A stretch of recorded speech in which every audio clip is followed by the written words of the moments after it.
guys? Hello. What do you think? What's up? I'm back to this energy. Is that okay? This is great. This is my preferred energy level. Sleep again.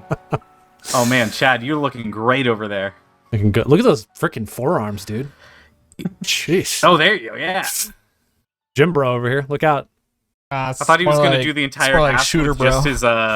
just his eyes peering over like the neighbor from Home Improvement or something. Wilson. Is That'd your be camera's like slightly tilted, or is that It just an probably effect is. of the angled? I think if images? you look, the I can't border tell. on the camera in the shot right now is actually tilted. I know it's hard to tell the graphic that I've made, but it's ever so slightly tilted. Is It's it, crazy. If I like, Oh, you know, right? maybe we should all just start leaning the direction. Just- Oh gosh, What do you think? no. Does that not work? Okay. All right. We won't do that. Hey, everybody. Welcome back to The Forecast, I'm the Chad. bi-weekly podcast about everything games, film, and news. I'm Aaron Juno. I'm Alex McCausland. I'm Caleb Juno. I'm Chad McCausland. I'm Jake Butterkyle. I'm Owen Patterline. What's going on, gods, goddesses, and god X's? Ooh. On today's episode, number 179, I think, we cover national news for Alex because he keeps seeing headlines but scrolling. And Yeah. Charles Martinet is replaced by Chris Pratt as the voice of Mario, maybe. Plus, we played an RPG that we couldn't pronounce. Overwatch 2 gets an absolute gem of a rating on Steam. And of course, we've been playing games. If you'd like to know more about what we do, you can follow us on our social channels. You can check out our website, wearethehorizon.com, where we have a ton of original content for you to browse through, including our multi-arc Starfinder adventure, The Discordant Signal. Additionally, everything we talk about is in our cast notes, which is pushed out to whatever podcasting app you are using.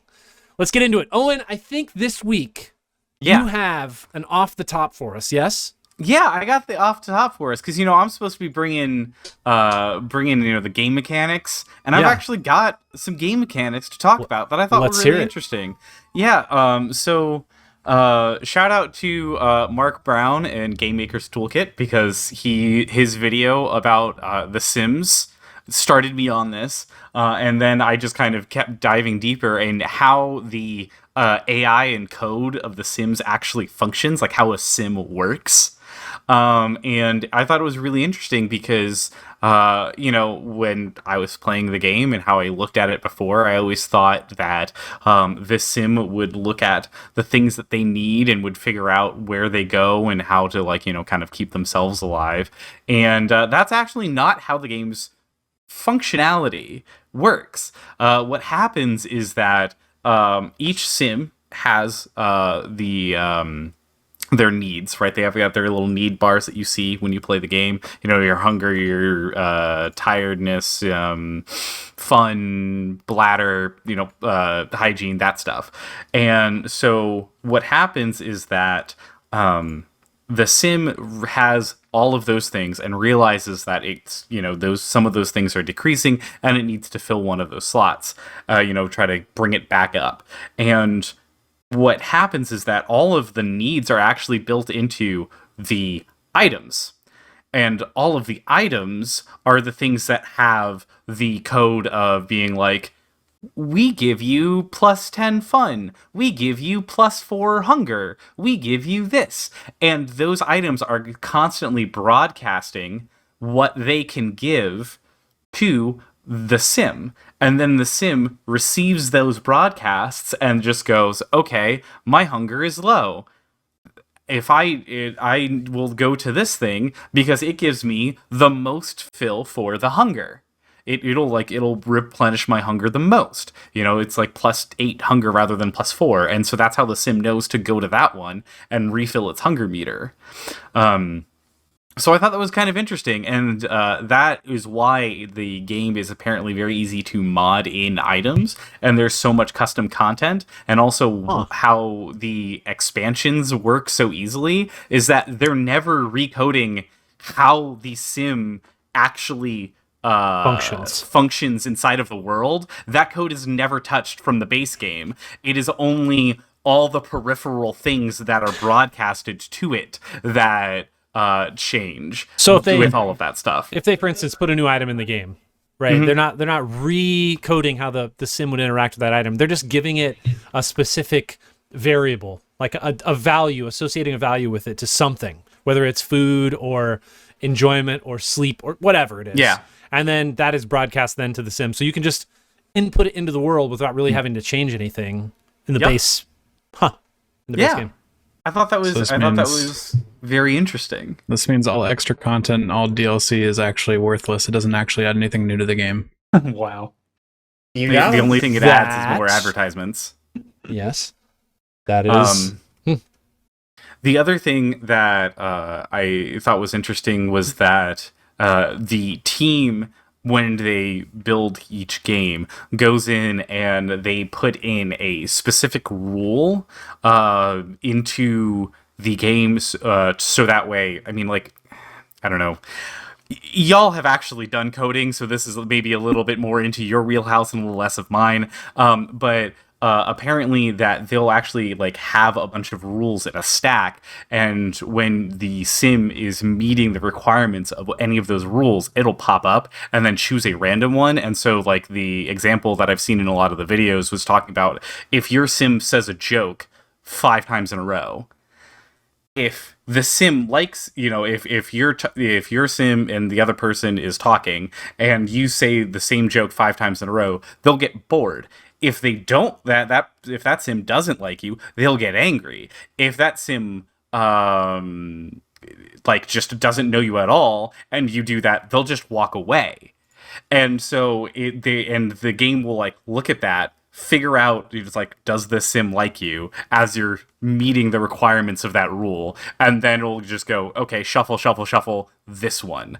And that's how the sims kind of act more randomly, instead of just like a robotic thing of just being like, okay, it's 6 p.m. The hunger is now at 50%. Go make dinner. Right, like, and so that's how it stops it from being like on a cycle, is these rules that they've like manually input into the Sims. I feel like what you're saying is, for people like me who can't really develop interpersonal relationships with people, what I should do is go read the code of Sims and then understand how those Sims interact with other Sims based on their current relationship status with those Sims, and realize that I should apply that principle to my own interactions with people in life. That seems like a mistake. Yeah, that seems bad. You say that none of us got invited to emergency case, so. True. Yeah, that's fair. Valid point. See, case closed. I'm gonna start doing it. Yeah, and so the other like kind of mechanic that they talk about in the game is how they've put in these things called like special moments. And basically what they add into the game and for the sim is the ability to have something that connects you to this sim.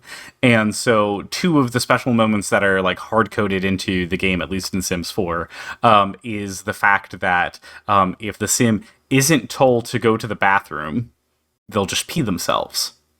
And they hard-coded that into the game because because if that happens, they want you to feel bad for the sim and have this kind of emotional pull of like, okay, this sim is helpless without me. I need to take care of it. I need to like guide it. I need to give it answers. I need to manipulative.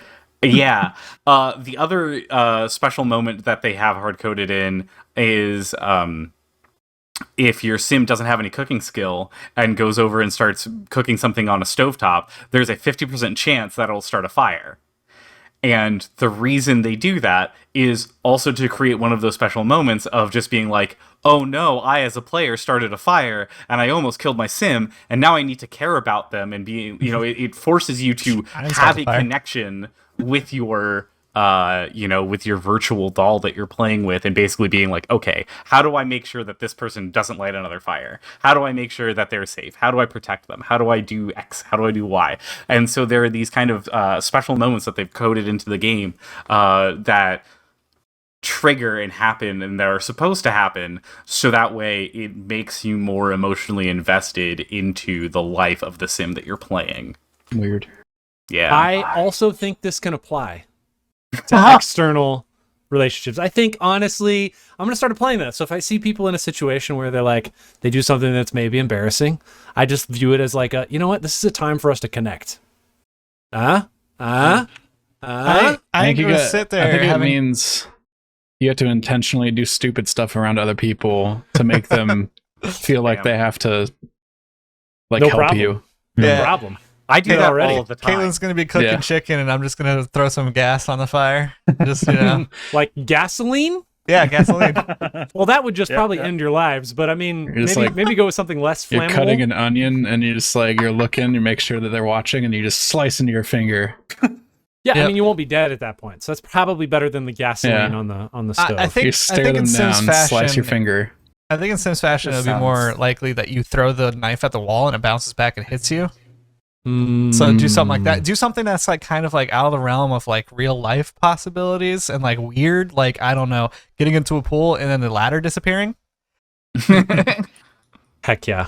Now you can't should- get Well, I out. mean- You can't get out of the pool. Like where's the In ladder? Sims 4, Yeah, you can that's now. true. You don't need ladders. Oh wow. They've transcended ladders in Sims they've- 4. They've stopped ladders. You can build a wall around the pool so no one can get out, but That's not- they yeah, don't need that's the next ladders thing. anymore. If you're like a handyman like Aaron, you go into a room and then you drywall over the door to where there's no more door.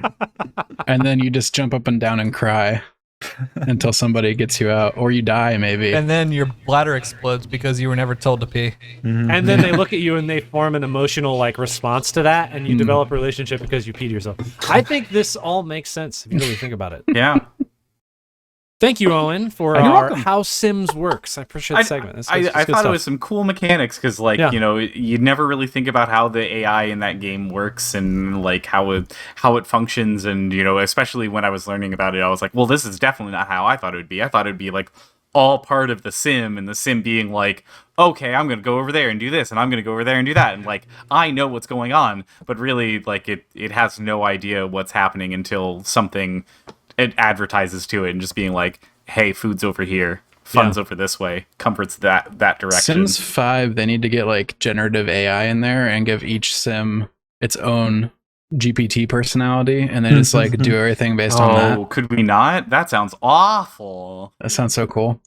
That seems like that's going to digress very quickly into like a realm you probably don't want to be a part of. There better be a lot of safety protocols.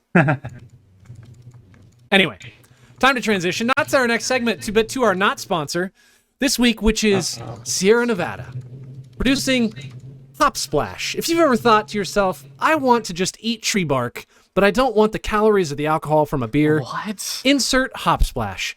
Sparkling water that is made with hops. 0 calories, 0 alcohol, all the great taste of tree bark. What? Sounds horrible. What is Are we finally happening right now? sponsored? Is this get like money? is No, this so not going in the like portfolio you're sending to sponsors to say how we can do ad reads? I mean, I 100%. See, I can you dominate. messed up because you were supposed to hit a button that made you go full screen. I And should that- have done the transition that way. You're right. Hmm. Got to roll it back. All right, try again. This week's no, I'm just kidding. Okay, one thing I did want to talk about, of course, because we want to get into this. Alex, it's time for our new segment. National News for Alex, I think is what we're going to call it. National Let's News go. for Alex. This is this world week- news, isn't it? Well, I mean, sure, but world news for Alex. We'll just keep expanding it. World news for Alex. Alex, have you ever heard the name Yevgeny Prigozhin? Many times. Do you know who Yevgeny Prigozhin is? No. Yevgeny Prigozhin is the most likely former leader of the Wagner Group, which is a very, we'll call them evil mercenary group based out of Russia, because they are, they do, let's just say they do a lot of war crimes that are absolutely awful, We're horrendous. just saying all this like it's not actually. We're just saying it. I'm just trying to like generalize a all concept for alleged. Alex. Is this No. allegedly? Okay, the like, war is this crimes a, are is not this a Derek alleged. alleged?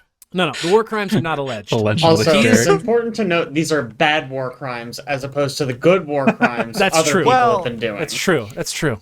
Yeah.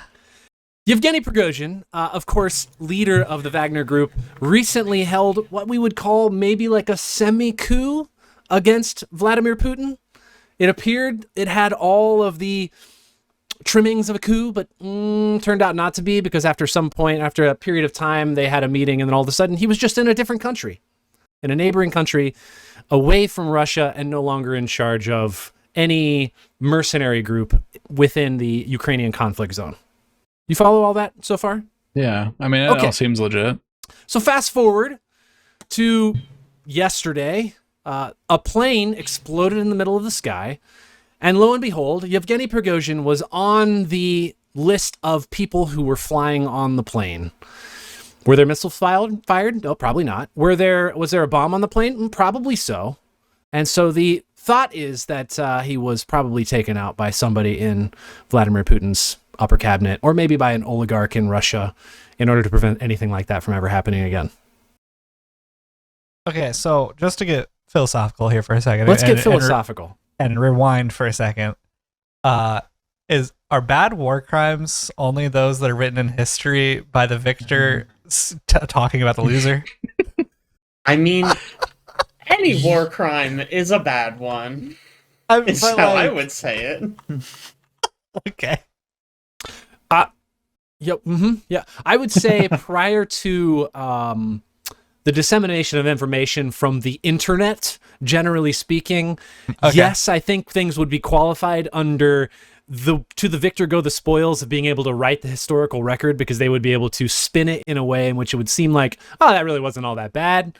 It was a bad thing against bad people, so it really wasn't bad. It's like a double negative. It was good. But now I think, we have much more broad perspective on war crimes in general. So I would say any war crime is a bad war crime. There are no good war crimes. How about that? What are we considering a war crime? Wow. War crimes? I consider war crimes to be war crimes. I don't know.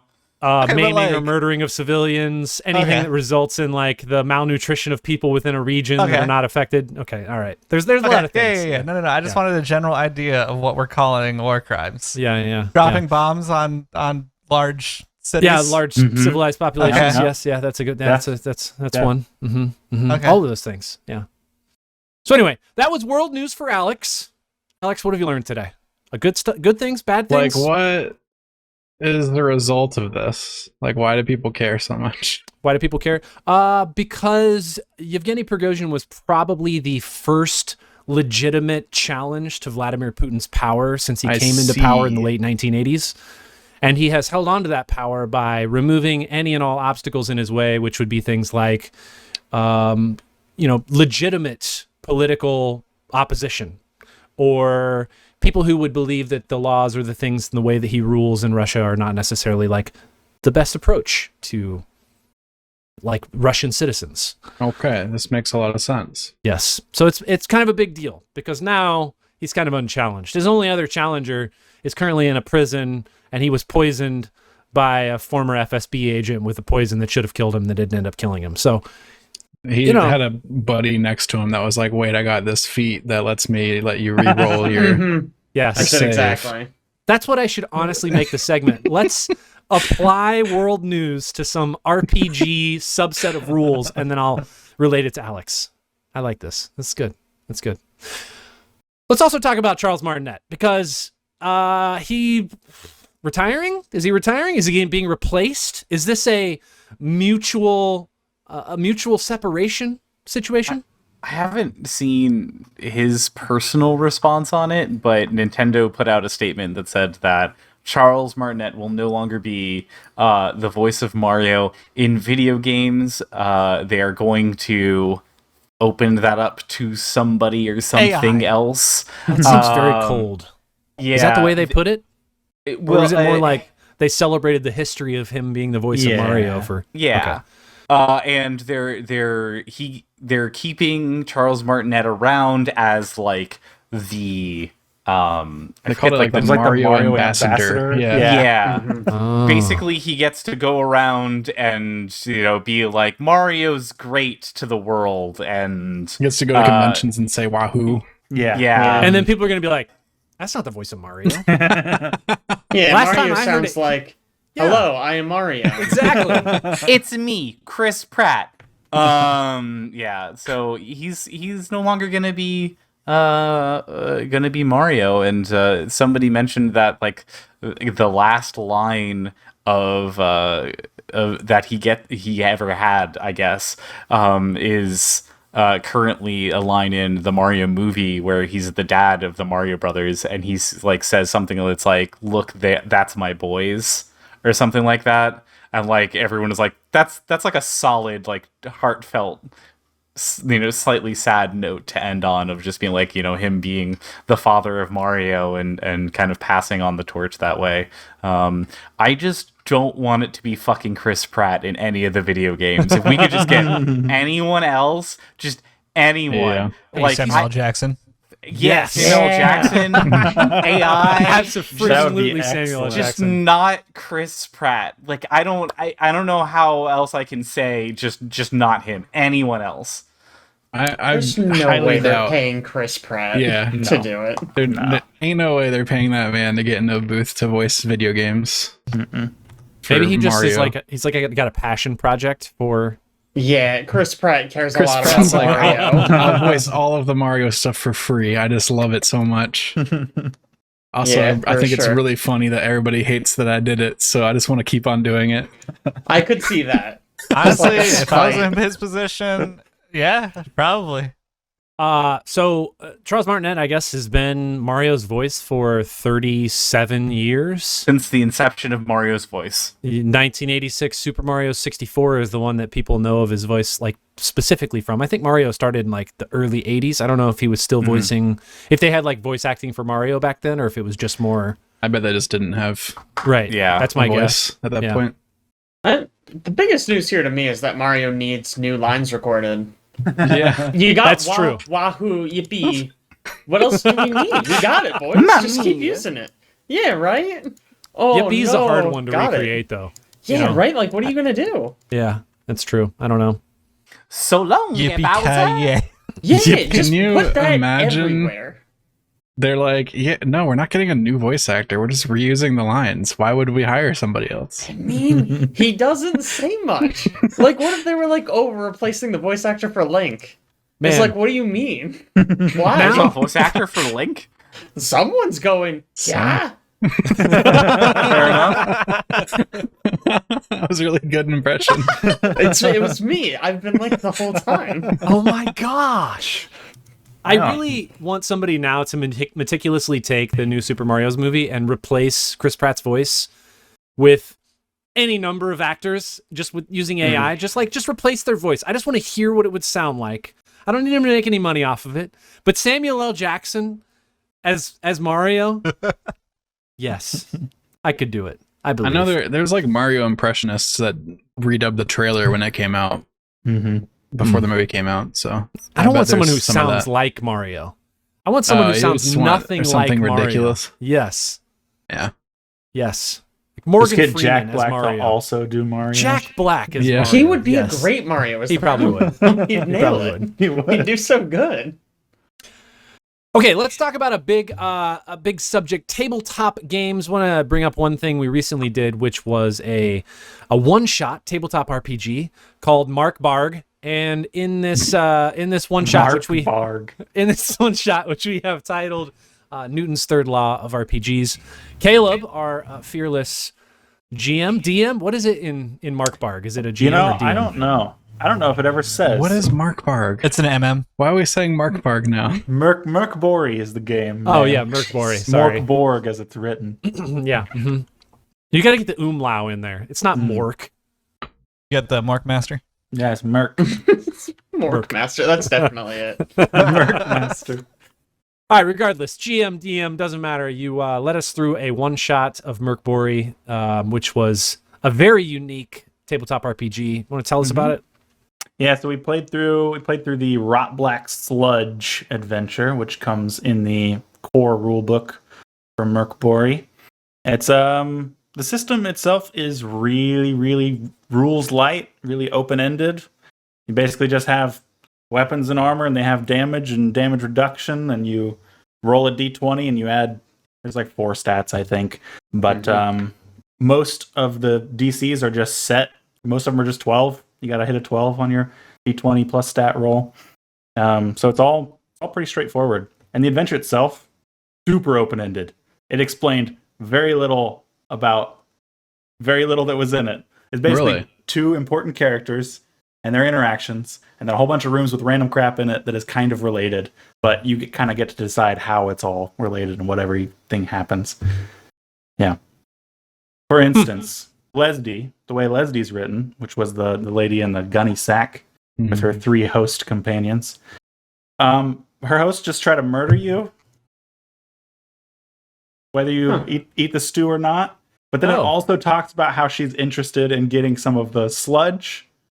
So I just kind of played up that part in order for there to be some way for you guys to get out of there without combat necessarily. Wow. So realistically, there was nothing that was ever going to come of the sludge controlling the giant worm. I gave her a chance. She failed. I think gave her a chance though. She was eaten by a giant worm. Yeah, she failed all right. She failed to control it, then she failed the initiative roll, and then she failed the roll to not get eaten immediately. Wow. It was bad. It's a game mostly about failure, at least in my experience. Yeah. Very little success. Man. She spent like a couple hours working on this concoction. She's like, great. And she walks in the room, immediately gets eaten. I'm like, swallowed. Wow, this plan did not go very well. Didn't work out how she wanted it to. It ended up working out, because then we went to the final boss and he was like, hey, there's this lady down the block who's being a real pain in my butt. And we were like, guess what? She already got eaten. We already killed her for you. And we You're didn't welcome. even have to fight the host. Big bad. Yeah. His Or the big whole bad. goal is killing her off because he can't make it through the tiny little tunnel because he's an enormous man. So he can't That's get the in there to problem? kill her. Yeah. That's Amazing. hilarious. Right? Ugh. And I You would guys say didn't have to kill tunnels her, were just helping. watch her get murdered. I would say from like a perspective from the RPGs we have played, Dungeons and Dragons, Pathfinder, Starfinder, this was a refreshing change because it was not numbers crunchy. There was an expectation going in that it was probably going to be short because you, as the players, determine how long you play based on the omens, or wait, it's not omens. What's it called? Miseries is what they're Miseries. Yep. My And entire session, honestly. and I think just in general, the weight of what your character is going through doesn't really feel like it. Just feels like you're supposed to go into it expecting to die, and to just maybe just get another character and keep playing. It never really feels like you're trying to develop any sort of storyline to it other than what the main plot is, which I think is probably easy for not only players, but also probably the GM from the standpoint of just not having to interweave plot lines all over the place. Yeah. Yeah, I mean, I thought it was amazing when Caleb was mentioning that we were going to create the characters on stream, because I was like, oh, that'll take the entire time. Character creation takes forever. Like, what are you talking about? Especially with Alex. And Got off. 'em. I mean, I figured that was going to take forever, and like, you know, we made 4 characters in under an hour, and like it was, and that was because we didn't know what was going on. If we went back and made those characters now, I think it probably takes like a half hour to just click the buttons and to be able to roll whatever we needed to, because there's not a lot there, Yeah, which well, I think is cool. Like, it's a lot more like role play than tactical game. Yeah, and that was kind of the expectation too, that somebody was going to die. They just roll a new character real quick in like a couple minutes and be back in. Yep. And But- yet, Somehow even- we're so good, we just didn't die. we're just too good at tabletop RPGs. I think it's the answer. You guys avoided combat really effectively. So Yeah, it's because it I was worked out. combat's really hard. When you warned us that we were most likely going to die and every single thing could one-shot kill you, we were like, let's not do that. yeah. I mean, But we also those 2 dogs you guys fought, you guys all had 3 hit points. I think one of you had 6 HP. The dogs had 8 and dealt like a D4 plus 1 damage. My which hawk, meant dangerous. 5 every time. I mean, Yeah. my Yeah. hawk, which was named Hockey, had 8 hit points. Yeah. Can you tell us how it's spelled? Because, you know, some people in chat had a Exactly question how one you- time. Oh yeah, it's Hawk with a Y at the end. The game is- HOCKE, Hawk with a Y at the No. end. Oh, sorry, I spelled it wrong. HAWK with a Y at the end. The game's so dangerous, there's an official site to generate characters instantly, and the button to generate a new one just says click to kill this character. Yeah, Okay, Great. I saw that and I was like, oh, this is pretty cool. I could just, you know, churn Yep. them out. Mhm. heck yeah. In Foundry, there was also a button you could click that would re-roll the entire character. Uh, Oh, instead of doing each step by step. Mm-hmm. Okay. But I thought it'd be fun to do. Yeah, it was do rolling fun up to see characters. each thing come out for each Oh, yeah. person. It was really fun to see Jake's stats I think that was Oh like the my highlight God. of character creation for Just me. all negative Absolutely. stats. The I fact think that my- when we got better, you got worse in almost Yeah. every stat. My on the favorite first part roll. was we leveled up, and basically you roll to increase your stats, and it's basically like your stats go up unless you roll a 1, and so you roll a die per stat, so 4 dice. I rolled 1, 1, 1, 3. So 3 of my stats went down when I leveled up. Absolutely incredible. Solid. It's bad. I was already like borderline useless. I already had -2 in all my combat stats. Yeah. I don't know how much you know about like future in that game, but like if you like level up a bunch, do you get any semblance of like a build, or like are you just expected to have disposable characters that you're constantly like having something You new thrown at can- you? You can get a lot of HP leveling up over and over. The max I think you can have is 66 HP if you just get better a bunch and you happen to roll well. But in terms of abilities and stuff, usually each class gets like one extra ability above what they start with. But other than that, you just get money and items. The game is mostly about the equipment you have. The extra abilities are kind Yeah. of just Yeah. flavor almost. I was going to comment about how the items have definitely felt more important than ever in this, not just from a role-playing aspect, but just as useful as those things are. Because like I was blessed with being rich as fuck going into it, so I just bought a bunch of things, and like, you know, we used the little medikit that I had, we used the food that I had, like I bought chalk, I used the chalk. Like there was so many things that I was like, yeah, I should buy this, and was actively used, and not just kind of like one of those things when I like, I don't know, when I play D&D, I always look at the list of like the random shit that you can buy, and then it's like, oh, torches, and I'm like, well, that kind of might be nice, but then like, I don't know, the DM never talks about torches, or we never like get that in depth into like what items you have on you, or like what you have to use to be able to help solve your puzzles and things. Whereas this, it felt very useful. Also, it helps Foundry has a lighting system, so like being in the dark matters. Yep. Yeah. You can't see the enemy. You can't attack them. So Yeah. having a torch helped a lot. Yeah, you know, I realized the other day, I do a lot of lighting effects in Foundry for our Starfinder group, but you guys Yeah. all have dark vision, so 9 times out of 10, you actually don't see a lot of what I do with lights, Mm, Oh, because they're really? not visible. You see it at normal, like just daylight, normal town. Yeah. bright light. Wild. Is it not black and white vision for dark vision in It's Starfinder? black and white for actual dark vision. Most of the time you're in dim lighting, though. Oh, okay. So you're seeing things as if it were bright light. So a lot of the lights that are like flickering, that are half dim, half bright lights, you just don't see them. They just look like a normal light. that day. It is what it is. Anyway, so that was Merkbury. There we go. Got it. Nailed it. First try. Yeah, so if you hate what we do on the podcast, but you like listening to our nonsense, we are going to be doing more of this, which we are excited about. Some more one-shot TTRPGs. I think maybe the ultimate goal is just to try some stuff out that's outside of the Pathfinder Wizards of the Coast universe, but also maybe we find a tabletop RPG that's just freaking cool, and we're like, you know what? We want to do a campaign that's not Pathfinder. Sorry, Paizo. That's not. I mean, it's always 2E. Obviously, that's the answer. But we might say like not Starfinder until 2E. You know what I mean? So One day Anyway. we'll get to play 2E, I'm sure. someday. We'll be back. I think in a month. We're gonna play some The One Ring Second Edition. So I'm so excited for this. yeah, I'm excited about that session. The rules book is ever so slightly larger than the first game we played. The dice roll section, I think, is actually larger than the entirety of Merkbore. So, Oh my god. yeah. So, exciting stuff. Okay. Oh yeah. Last but not least, tabletop stuff. Let's talk about Pokemon. Well, first I want to talk about Lorcana. Wait, is this not the and same then thing? No. Why is this on one line? Because they're both Monster. tabletop. They're both trading collectible card games. They're both TCGs. But this past weekend, Lorcana came out. Also, it was Pokemon Worlds. So there's a lot of TCG talk. Hi, welcome to Owen's TCG talk time. You guys can clock out for 5 minutes.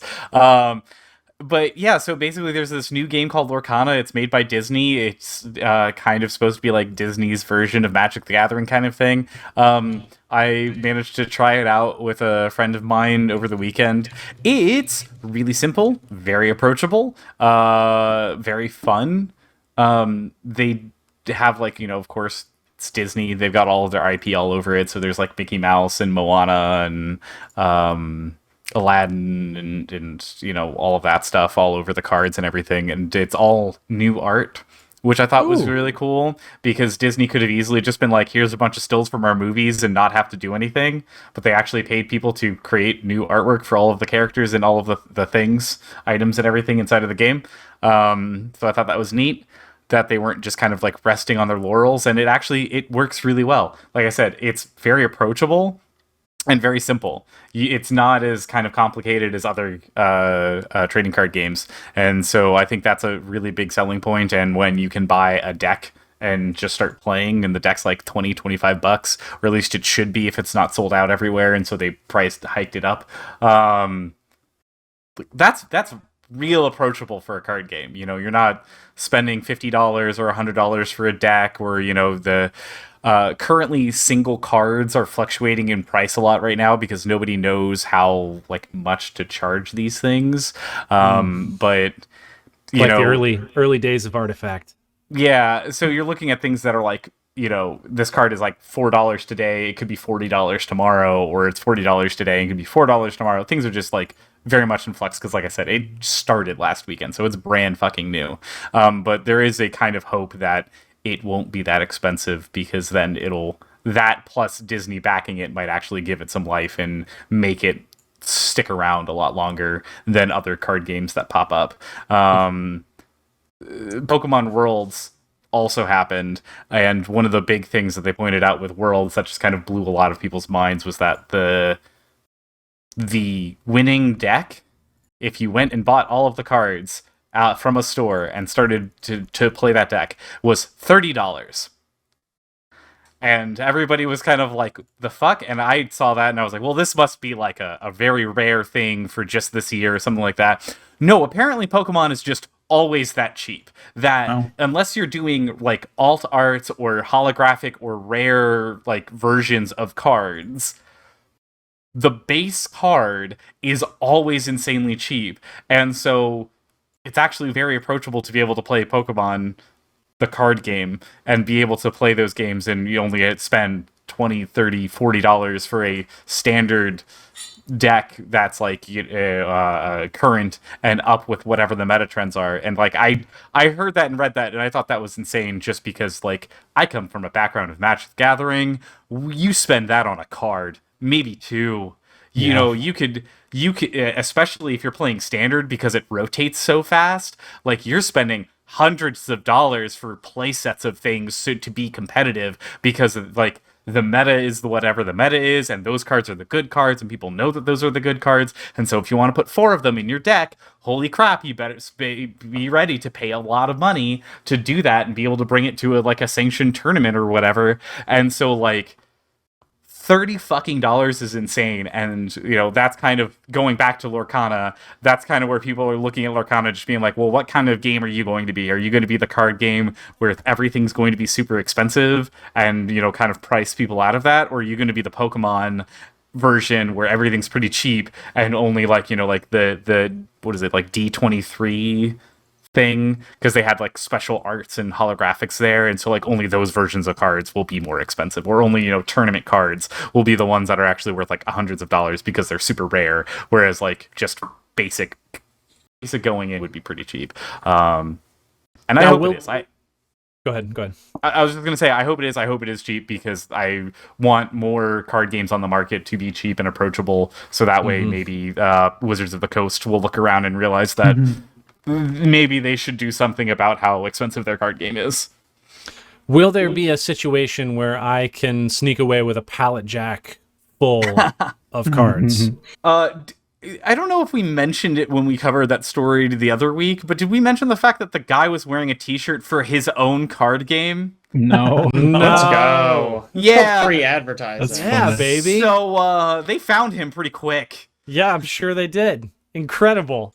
because he was literally like wearing a t-shirt for the game that he made and was at Gen Con to promote, and they were like, well, there's only 3 people with that t-shirt. It's one of these fucks. Wild. Like, pretty easy. I don't think you'll be able to do that, but I do think that, especially since like Lorcana is new, to go check it out and see, like, a lot of stores have demo kits so you can try out a new game. And I'm kind of viewing it under the lens of, if you spend money on this right now and you get in on it, if it becomes something, you're at the start, you've got the first editions, right, of whatever this card game is, and in 10 years that shit's going to be worth money, probably. Now, if it doesn't get supported by Disney and ends up imploding in a year and a half, just sleeve the decks, put them in a box, and hey, you've got a very cool board game that you can pull out when you've only got 2 people, at your house, or 3 people at your house, where like you can have a small player board game rather than something that you need 4 or 5 people for. is there like a recommended age range for this game? Like, is it something good that would be, like, good for playing with kids, for instance? Is it is it complex, or is it recommended approachable? age range for it is 8 and up, but it is not complex. Right. Especially from my viewing of it from like the Magic lens, they took a lot of the hard things out of Magic. They took out the stack, they took out instance spells. You can only play stuff on your turn, and like you're not trying like necessarily fight the other person too much. A lot of it is just kind of like you're trying to get to 20 on your board, and so you're trying to do things, and on your turn you can interact with their board state and do things, but for the most part this game is kind of like you are playing your deck and trying to do your thing, and they're trying to do their thing. And every once in a while, you might try to interfere with each other, but it's not like Magic, where every single thing is something to interact with the other person. Right. And so nice. I think that's a lot easier. It's nice because I feel like especially for the Disney world, it's nice to have something that's approachable for a younger audience, because obviously they're already targeting a younger audience with a lot of the content that they produce, and having something that's accessible both for them as well as playable by an adult audience means you can have some, interaction with like games that you wouldn't normally get to play, like with my niece, for instance. Something like this could be totally accessible for that sort of. Literally, I am debating buying some of these decks because of exactly what you said, is just, like, this might be a fun way to connect with my niece.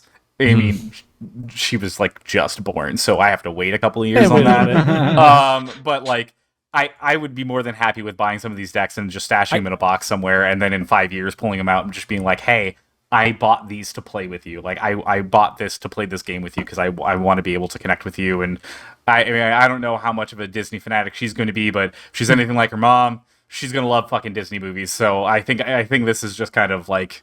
Are you certain that it's pipeline. 8 years and up? Because it says 8+. Well, what is that? Years? Months? Yeah, weeks? Years. Days? Hours. 8 days up? Hours and up. Mm-hmm. Man, having the mental image of Owen being like very seriously playing against like an infant in a card game. Like, draw your last pathetic card, baby. I play Aladdin. Okay, let's move on to some video games. First and foremost, we should probably talk a little bit about Diablo 4. Mainly because we really, everybody should have known. Everybody should have known. It's player expectations. That's what it is. Yeah, so I just want to read the quote because I'm somewhat misquoting what Rod Ferguson said, but we all know what he's saying. Oh, yeah. So essentially, Game Radar asked Rod Ferguson about the overwhelmingly negative reaction to the season's debut.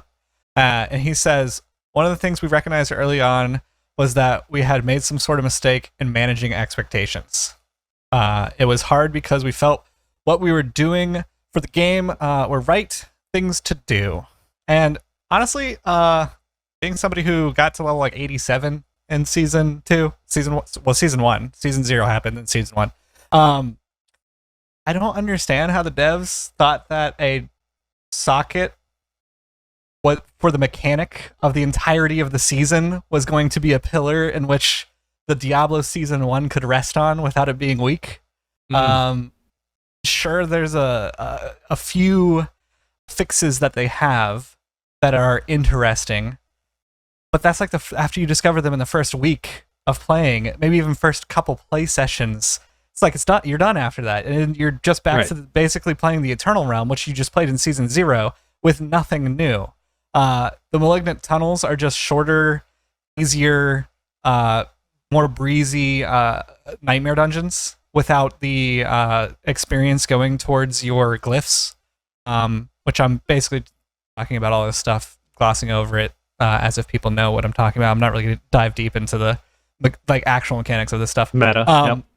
But yeah, so it's interesting that, we all begged the developers not to make us grind Renown again, and yet they, made us grind Renown again. So yeah, all of that, and I have some notes because with this game radar whatever, I saw this today, but then I also saw that they announced their next season, which if you're announcing your next season this early, something's going wrong. So it's gonna be season 2. It's gonna be Season of the Blood. What a refreshing change. Yeah, and it's gonna be releasing October 17th. It's a vampire theme. So essentially, before I get into my list, what they are doing is we're probably going to have vampire hearts, which are just malignant hearts, and then we're gonna have vampire bosses, which are just malignant bosses, and then we're probably gonna have vampire caves, or I don't know, layers. Yeah. And they're just gonna be malignant tunnels. So what have they really done? But no, so there is some good stuff here. They announced that they're going to be adding 5 endgame bosses, which that's kind of crazy with what they've actually given us, because we have 1 to 2 bosses right now. Renown rewards carry over. Hey. Finally. Like, we actually don't have to grind those anymore. Gems will no longer take up inventory space. Yeah. So good. I remember when they said that during Season 0, they're like, oh, we'll get to it. But it's going to be a Season 2 thing. Okay, I like how we cheered for that, but like, only Blizzard can sell us on being like, gems no longer take up space is a feature. Or does that mean that they've solved the issue of every time you see a player, it loads their entire storage inventory or something? Probably not. What? But and that's the reason why they couldn't add more stash tabs, because it was like too taxing. Yeah, there's 5 stash tabs because every time somebody you see in town, you have to load their stash tab too. So if they gave you 50 stash tabs, it would probably crash the game. Because you'd load 50 touchdowns from everybody else. I don't know, man. Bro, I don't know. It's like games that run off of frame rate, like that something's based on frame rate. It's just like, what? Yeah, aren't we past this? So the last thing that once again, only Blizzard can do this, announcing this as a feature.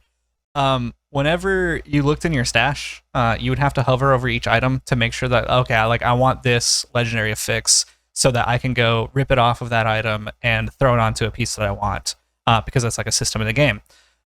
But you have to hover over each individual item or weapon or whatever to find that, like, to see if you even have it. And sometimes you miss it. I can't tell you the amount of times that I missed it and then went and farmed and then got one and then saw later that I had one. You can now search your stash tab for the affixes. Oh, nice. I gotta clap again. It's Blizzard. Good stuff. So took them all the way to October. Well, they're releasing October 17th, unless there's a delay. Honestly, can you imagine the complexity of developing and implementing a search function, though? Like, when you really sit down and think about it, crazy. We've never done anything like that. I can tell you right now, Guild Wars has it in the game, and Guild Wars has had it in the game pretty much since release. Diablo's worse Guild Wars, what you're saying? That's a inside joke with my father. Oh, of course it is. We're not supposed to tell inside jokes on the podcast, boys. What was I talking? I think Mom had said that had voiced some interest in Baldur's Gate 3 or something like that, and then some aspect of it had come up, like classes or something. The sex scenes? And he's like, man, so it's like Guild Wars, man. So like all video games are basically like Guild Wars, huh? He said it like unironically. I'm like, what are you talking about? Oh, I'm my like, goodness. Have you you understand played the concept Overcooked of- with them? You need to see if he thinks it's I don't like Guild Wars. There are So it's class in both games. I have to They're go, the like- same. I have to go like collect items and then put them together to make other items. That's like crafting in Guild Wars. It's like Honestly. Guild Wars, right? I'm like, do you Life understand is the like Guild concept of like Wars. genres? Like genres exist, so there are like common themes across multiple video games. Mm-mm. No. It's like how all movies are just Die Hard. Exactly. It's all the same. Man. It's so funny. So to get back on topic of Diablo, maybe Blizzard's making a comeback. Maybe. Yeah. Where's my Sure. big doubt button? Maybe. I don't know where I put it. You're trying to transition this in Overwatch right now. Mhm. Mm-hmm. Oh, is Overwatch next? It is, in fact. Oh, is Oh, that yeah, what's we're- next? What? Speaking of Blizzard making a comeback, Yeah, let's Overwatch talk about it. 2 launched on Steam not long ago, and now it is the lowest rated game on Steam of all time. Last I checked, I think it was 9% positive reviews. 9%. Wow. Yes. So pretty bad. yeah, they're I mean, at 10% right now. It's coming up. Wow, all right. Making a comeback. comeback. Blizzard's coming back, baby. Okay. Um, Not to discredit that being so low. First of all, it's a ton of review bombers, right? But Oh, I mean, Alex, obviously. didn't you bring something up to me about this? Yeah, like 2/3 of the reviews are Chinese reviews. Oh, and Chinese reviews don't count. Well, the issue is like there's this whole drama with Blizzard in China because Blizzard ended their partnership with This is what it NetEase to was, yeah. publish in China back in January. And so at the end of January, all of Blizzard's games shut down in China. So like people that had played World of Warcraft for like a decade in China no longer had access to their characters or their accounts or anything. And like people that were playing Overwatch actively can't do that anymore on that side. So this is actually like the first time that they've been able to like voice their outrage in a public like Weird, because forum. is this the first Blizzard game? This is the first Blizzard game on Steam. It is. Really? So it's the Wow. first time that they've had like access to Blizzard stuff again because Steam is in China. So they can technically play Overwatch 2 again, except they have to play on international servers. There's no Chinese server anymore. But if they download it on Steam, they can technically get access to it again. So there's like a ton of people in China that are like just really mad at the whole situation and have taken to voicing their concerns on Steam. Huh. So Wait, like so- 97% of Chinese reviews are negative, whereas like if you look at the rest of the world's reviews, like 80% are negative. So it's really not good. No, That's that's still very bad. But like wow.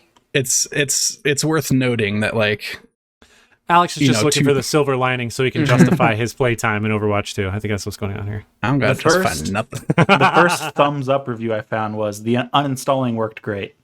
That's a Good stuff. That's good good. review. Yeah, good That review. is funny. Actually, on the topic, Alex, I wanted to hear about the PvE stuff. You hadn't played it last time we did. Oh right, I podcast. didn't even put it on here.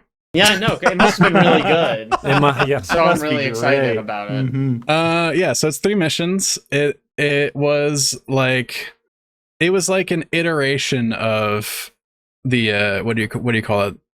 Archives. Archives. Yes. So it's like more advanced archives, but it wasn't like that special.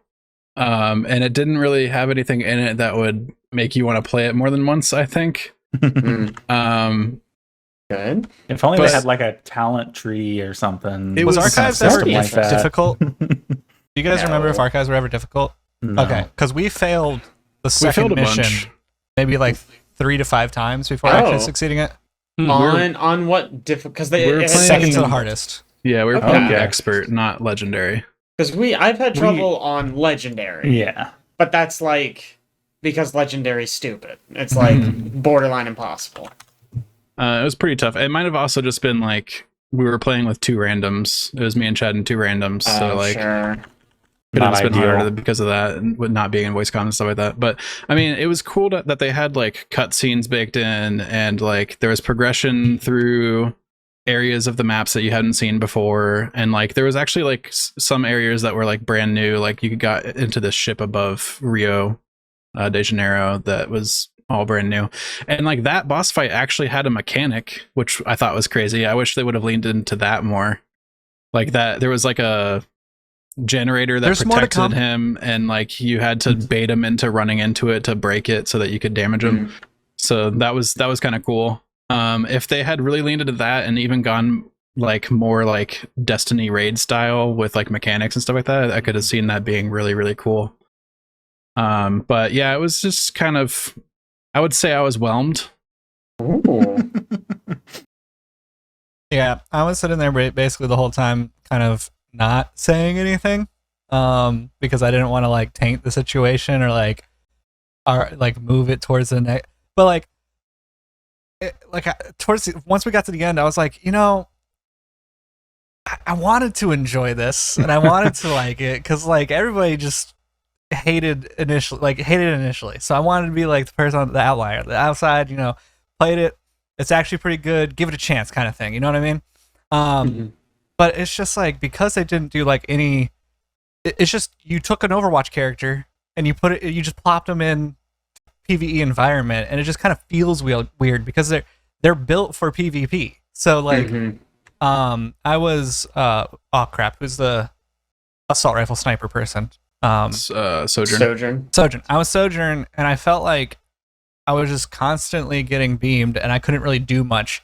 When if they gave you like a skill tree or a perk tree or something, you could have some type of like, I don't know, concept, heal Chad. for That's too yourself. hard. Or You can't. yeah. So I don't know. It was just like once you start taking damage, you pretty much are like, all right, healer, please, healer, please. Yeah. So it was okay. I think relayed to Alex at the end. I wish that I only watched the cutscenes in a movie of this because they do really good at that. Like the voice acting was actually really, really superior.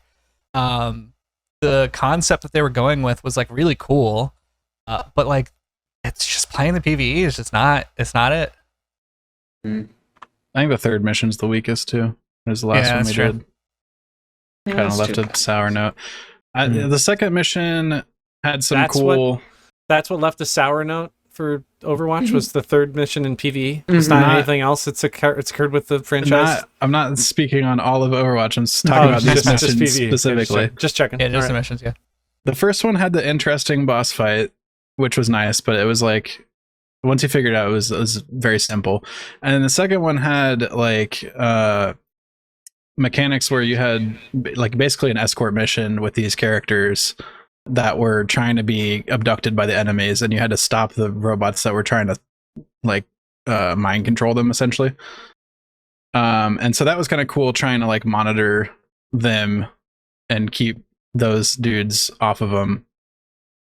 It got very hectic a few times, and Chad especially was like, these other people on our team are not paying attention to these guys. We have to like protect them. So that was kind of fun. But Am I hearing that it was an escort quest? it was an escort quest, yeah. Pretty much, yeah. Alex was a healer most of the time, so he was only paying attention to health bars because, like, why would he pay attention to enemy bars? But then our teammates were like running out front. And it's like, no, back here. Like, there's the thing. It has a timer on it. Like, he's about. All right, we failed. Also, like the missions they have story with them, which means like the characters that are involved in the story are the only characters that are available to play. And that's just kind of annoying, I think. I just wish they had opened it up to the whole roster. There's not even like a... Sorry, go ahead. They did an interesting thing. I don't know if this was in archives as well, but whoever like the hero was that you were like visiting and like getting introduced to, like that hero was required to be played on your team. Yeah. And then the rest of the heroes were just kind of a pool that you picked around. So like the Rio mission, somebody had to play Lucio. It was required. It's a little strange. I don't know. I'm surprised because in like archives usually there was like you would play it and there was like standard mode where it's like these are canonically the characters are there, and then there's mode where it's like, yeah, sure, Bastion was there fighting Omnix, who gives a shit, whatever. Yeah. This mission would be fun with Bastion. Put Bastion in. The third mission was literally just 4 heroes. Like, Yeah. That was the only ones you could pick. There wasn't a second mode that you could play other players. Didn't look like it. No. That's too bad.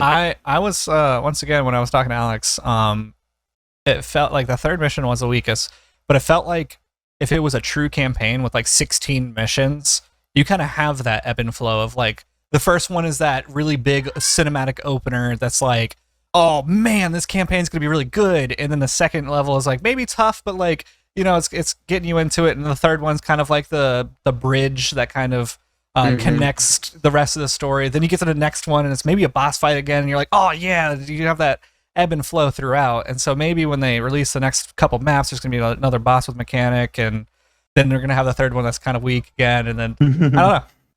It'll be interesting to see. 3 out though.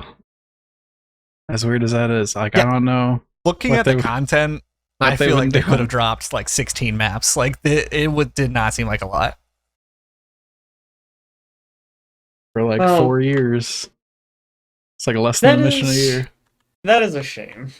Yeah, because I always liked Archives, but like after they canceled, open quotes, canceled PvE, canceled like the proper PvE mode, my interest fell off completely. But I was always like, man, maybe they'll nail it. Like if they nail it, maybe I'll come back. But it sounds like maybe they did not do that. No. Shame. I don't know. Feels like at the level of quality that they are, probably should just be free. Let people just check it out. But honestly, not worth $15. It was probably just a problem with managing player expectations. I more look at it as like, do I feel bad that I paid $5 extra to get the 3 missions? Because I was going to pay $10 for the battle pass. Anyway. Hey, speaking of which, if anybody wants to play Overwatch 2, I just bought Janae a 4060 Ti, so I have whatever the feature thing is that comes with it. It's all of Overwatch 2's I asked seasonal you if content. I could do it when I was there, and I forgot before I left. Sucks to suck. Gotta get on that, man. Okay. I know. Okay, a couple other things in video games. Phantom Liberty coming out soon. I think it's September release, isn't it? It's real soon. Yeah, in September. I did not write that down, but I do Project's have a list. Redemption arc. I have a list, and I kind of just want to read through it because I feel like I wrote this pretty excellently, and you guys won't have to go watch the video after this. Perfect. Nice. So Cyberpunk is the game, and it's Phantom Liberty. New weapons. You know, they're coming out with new weapons. Sick. Redesigned cyberware. So basically, I don't particularly, and I bet you none of you guys remember how cyberware really worked in 1.0. But as it looks, you had like your eyeball slot, and then you had like four things that you could put in there. You had like arms, and you had like legs. Then you had like inside of those, there was like mods you could place. I think this is kind of how it worked. But that was basically it. Like as long as you could socket those in, there wasn't really much else that was required. There was no power, energy, etc. It looks like they're adding like the Edge Runners kind of vibe, where there's going to be systems on the right and left of energy usage. So you're going to do like as many as you want, but as if your character starts to reach that cyberpsychosis state, then it'll probably start to like, holy crap. What's going on over there? Emergency queso has invaded Aaron's basement. Yeah. It'll probably start to run you ragged or be less effective, or so there's probably going to be like a sweet spot that you can hit, or you can level up your character and there's a different sweet spot you can hit. So interesting to see when that happens. You can jump off motorcycles, so that's cool. I saw there was a clip where a guy jumped off a motorcycle, slammed a hammer down. So I don't think that was a thing that you could do before. Redesigned perks. So a couple of the highlighted ones. There was a Blade Runner finisher that looked pretty cool. Bullet deflection. Seems like they're heavily moving into melee as something that would be more fun to play instead of just I'm kind of whacking people. There's an air dash, and I saw somebody using a sniper while air dashing, and all I wrote here was 360 no scope, baby. Yes. Nice. Relic skill tree. It's brand new. Something I don't know what it really is pertaining to, but some new concepts there. New vehicles. There's going to be vehicle combat, and I don't know if you guys remember the intro mission, but there was vehicle combat in the intro mission that was god awful. So hopefully they've better tuned that. They're having up the vehicle combat as like a key feature, so yeah. think it's Which gonna be there was a pretty clip cool. where there was a dude doing a donut shooting at all the police with his turrets on his car. So that seemed interesting. Revamped police. If you guys remember, police necessary. would just teleport onto balconies if you were hiding from them. So hopefully we have a better. If you ever did a crime, they would just teleport next to you. Yeah. So obviously there's gonna be a new district, a new story quest, and gigs.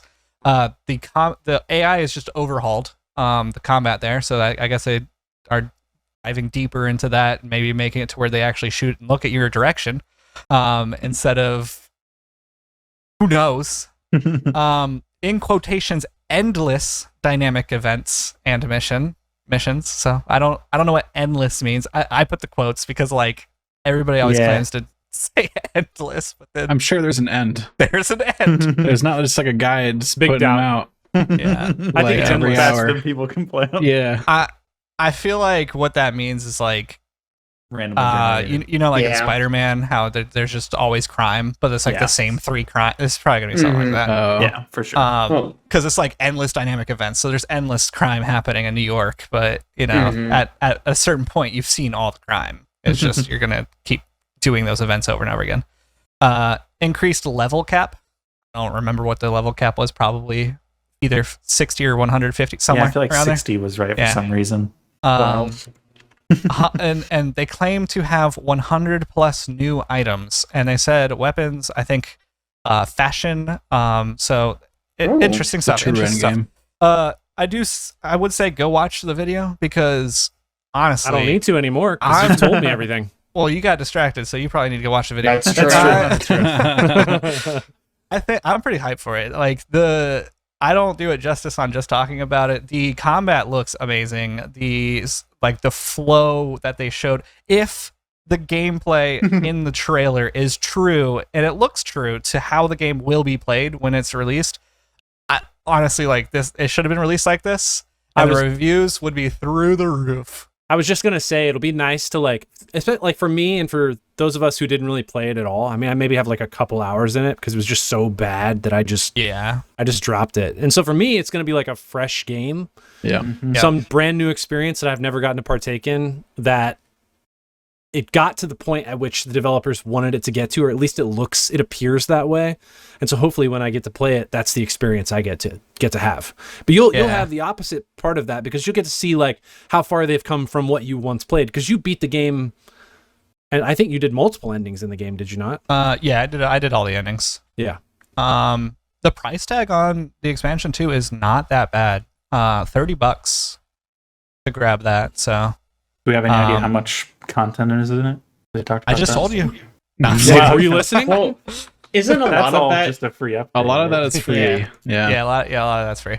No, I don't think we know the content, but if It's you not know, Just curious. It's got Idris Elba. Shut up. Yeah, Just yeah. buy it. What else do you Yeah. need? Yeah. I feel like they would not be benefiting themselves if they didn't do what they did with Witcher after the release that they did with their initial Cyberpunk. So Mhm. It'll I'm probably hoping be that- like 10 to 15 hours ish of story.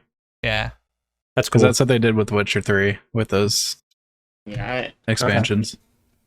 I bet you're right. I mean they've been going hard. Like I've kept up with a couple of their patch notes and stuff like that, and I've actually jumped in that game here and there just to check it out. It does feel incredible already, and I can I'm itching to get back in because honestly, like that game, I felt like I was gonna be playing it for a lot longer. But September. Go ahead. Go ahead. I was going to say September is going to be a stupid month. Yeah. So Starfield. Yeah. Yeah. Not a lot of people like think about it, but when The Witcher 3 came out, it was kind of busted too. And Was not it? until Enhanced Edition did people really start Is talking that about right? it's like one of the greatest. They like redid the combat and stuff in that game because people thought the combat was clunky and In 3? yeah, Interesting. I got And, into like, the 3 super movement. late. yeah, me too. That's cool. Okay, I didn't know that. Hopefully that means it's just They're- how they do. They put That's out just a how really they do shitty their product, games. Yeah. and then they fix it. Yeah, I was watching because I always do. I mean, I watch Asmongold all the time. I was watching a video from him, and his perspective on it is basically they haven't ruined their reputation yet. Blizzard has ruined their reputation, but like we're still at the stage of like a couple more bad releases, and then like all right, like that they're kind of done. But like this, I mean, their game wasn't. It was bad right out the gate, but it wasn't that bad. Like they have huge player counts on Steam still. Yeah. So CD Projekt Red comes out with their next big release, and it is an utter technical mess, like Cyberpunk was. I think at that point, they're kind of done if they do it again. But they can't. Like after the reaction they got from this last game, and everybody knows about it. They can't do that again. I want to hit this home. I really think it's a problem with managing players. Gotta get them expectations under wraps, dude. That's right. Are they, before we get off this, are they doing anything with cyber psychosis? I know you talked about like the power levels and stuff for cybernetics, but I don't know if they're doing the only thing that I saw with that was with the cyberware, like the it was like a percentage on the side, and there was like a point where it looked like I'm using the term. I don't know if that's what they're gonna. I would assume they would use that term, but it seems like it might get there. Okay. That'll be interesting. Is cyber psychosis something that was a part always of Cyberpunk? Okay, so it's not just introduced as a part of I mean, this isn't really necessarily a spoiler, but like you have like a ton of side pieces that you go to that there's this whole side quest that you're basically finding these people that are murdering just random people, and you're like, why are you doing it? And then it's because they're in cyber psychosis, and you have to end up killing them. So I'm assuming like the original books that these are made from also feature cyber psychosis. That's where I was really going. I believe so. Like all the way back to the beginning. It's if that very was something important, I think, to the story. Okay. All right. I mean, it seems important just based on what's Adam Smasher. Yeah, except for Adam Smasher, who's replaced pretty much everything. He's fine. Yeah. Wait, is he fine? He's not fine. He didn't look fine at the end. Okay. Two last things in video games. Two showcases I wanted to talk about. Well, not I wanted to talk about, but people wanted to talk about. Alex, you watched the Destiny 2 Final Shape showcase? Yeah. Are you super excited that you're coming back to Destiny yet again? Because gotta finish the story. I'm here because I need to finish the story. I mean, I really like new Destiny content. It's Destiny is one of those roller coasters of a game where it's like it's got its peaks and valleys, like big time. I like, coming back, seeing all the new stuff, playing through it probably for like a few weeks, a month, and then see you later until next content drop. Next content, yeah. Next raid drop. And then I get roped into it, and I just lose my life. You have a sickness. I hope you know this. You have a sickness. You play games with us, and then all of us are like, all right, we'll move on to the next thing. You're like, no, it's time for the grind. I must get in the grind. Well, I got to the GMs, and I was teaching people how to do the raid at one point, and it's... Well, they're bringing their fire team power level system. I'll be your man. Final Shape, so Chad will be able to grind his butt off and get to some absurd level, and then the rest of us will just be able to ride the wave. Yeah, baby. Because it'll just take into account whoever has the highest light level on your team. Great. Honestly, they need to incorporate that in other games so that, like, especially since we have Chad, right? All the games that require like hours and hours of grind, we can just be like, Chad, we want you to play this game. We'll play with you, but we're not going to do it until you get to this level. Yeah. It's like, all right. I got it, boys. Put you on my back. That's not a bad idea, though, because there is a large portion of some games that are just like, I don't know how I get through them because they are boring, and like I will claim that like that. It's because of the light at the end of the tunnel of like the end game content that is just like, in my opinion, so good that like the beginning portion, me pushing through that was worth it, and now you guys don't have to do that. You can do like a tutorial here and there, but then boom, you're with me at the end game content. Yeah, we need to. It's like, how do we push this through? It's like time spent gated. Yeah, in a way. Yep. Complicated. So they're going hard on like story, End of the Light and Dark saga, so that's all exciting. Epic conclusion. You got Cade back with original voice actor. Nathan Fillion. Nathan Fillion's back, huh? I thought for a second you forgot his name because you went original voice actor. I had to think about it for like half a second. That's exciting. Yeah, so that's all cool. They're bringing Boy NF. the big new stuff is 3 new supers for the original light subclasses. Heck yeah. All Dude. of them look cool. Let's be honest. Which I one's the only want coolest, to play guys? with Aaron. I only want to play with That's Aaron. freaking right, baby. Okay, whatever. The Titan Super is absolutely insanity. I don't know. Okay, he's maybe talking up a bit. He gets to throw big axes, and then they land, and other people can pick them up and use them. You stop. You stop. Yeah, it is a yeah. first-person Jake, that sounds axe good, right? throw. That It does does an sound fun. astronomical amount of damage, and then everybody can pick up the axes and then also kill other people. Yeah, They're like, we heard everybody's concerns about we only give melee-based supers to the Titans, so we wanted to give them something ranged that they could throw. It's melee.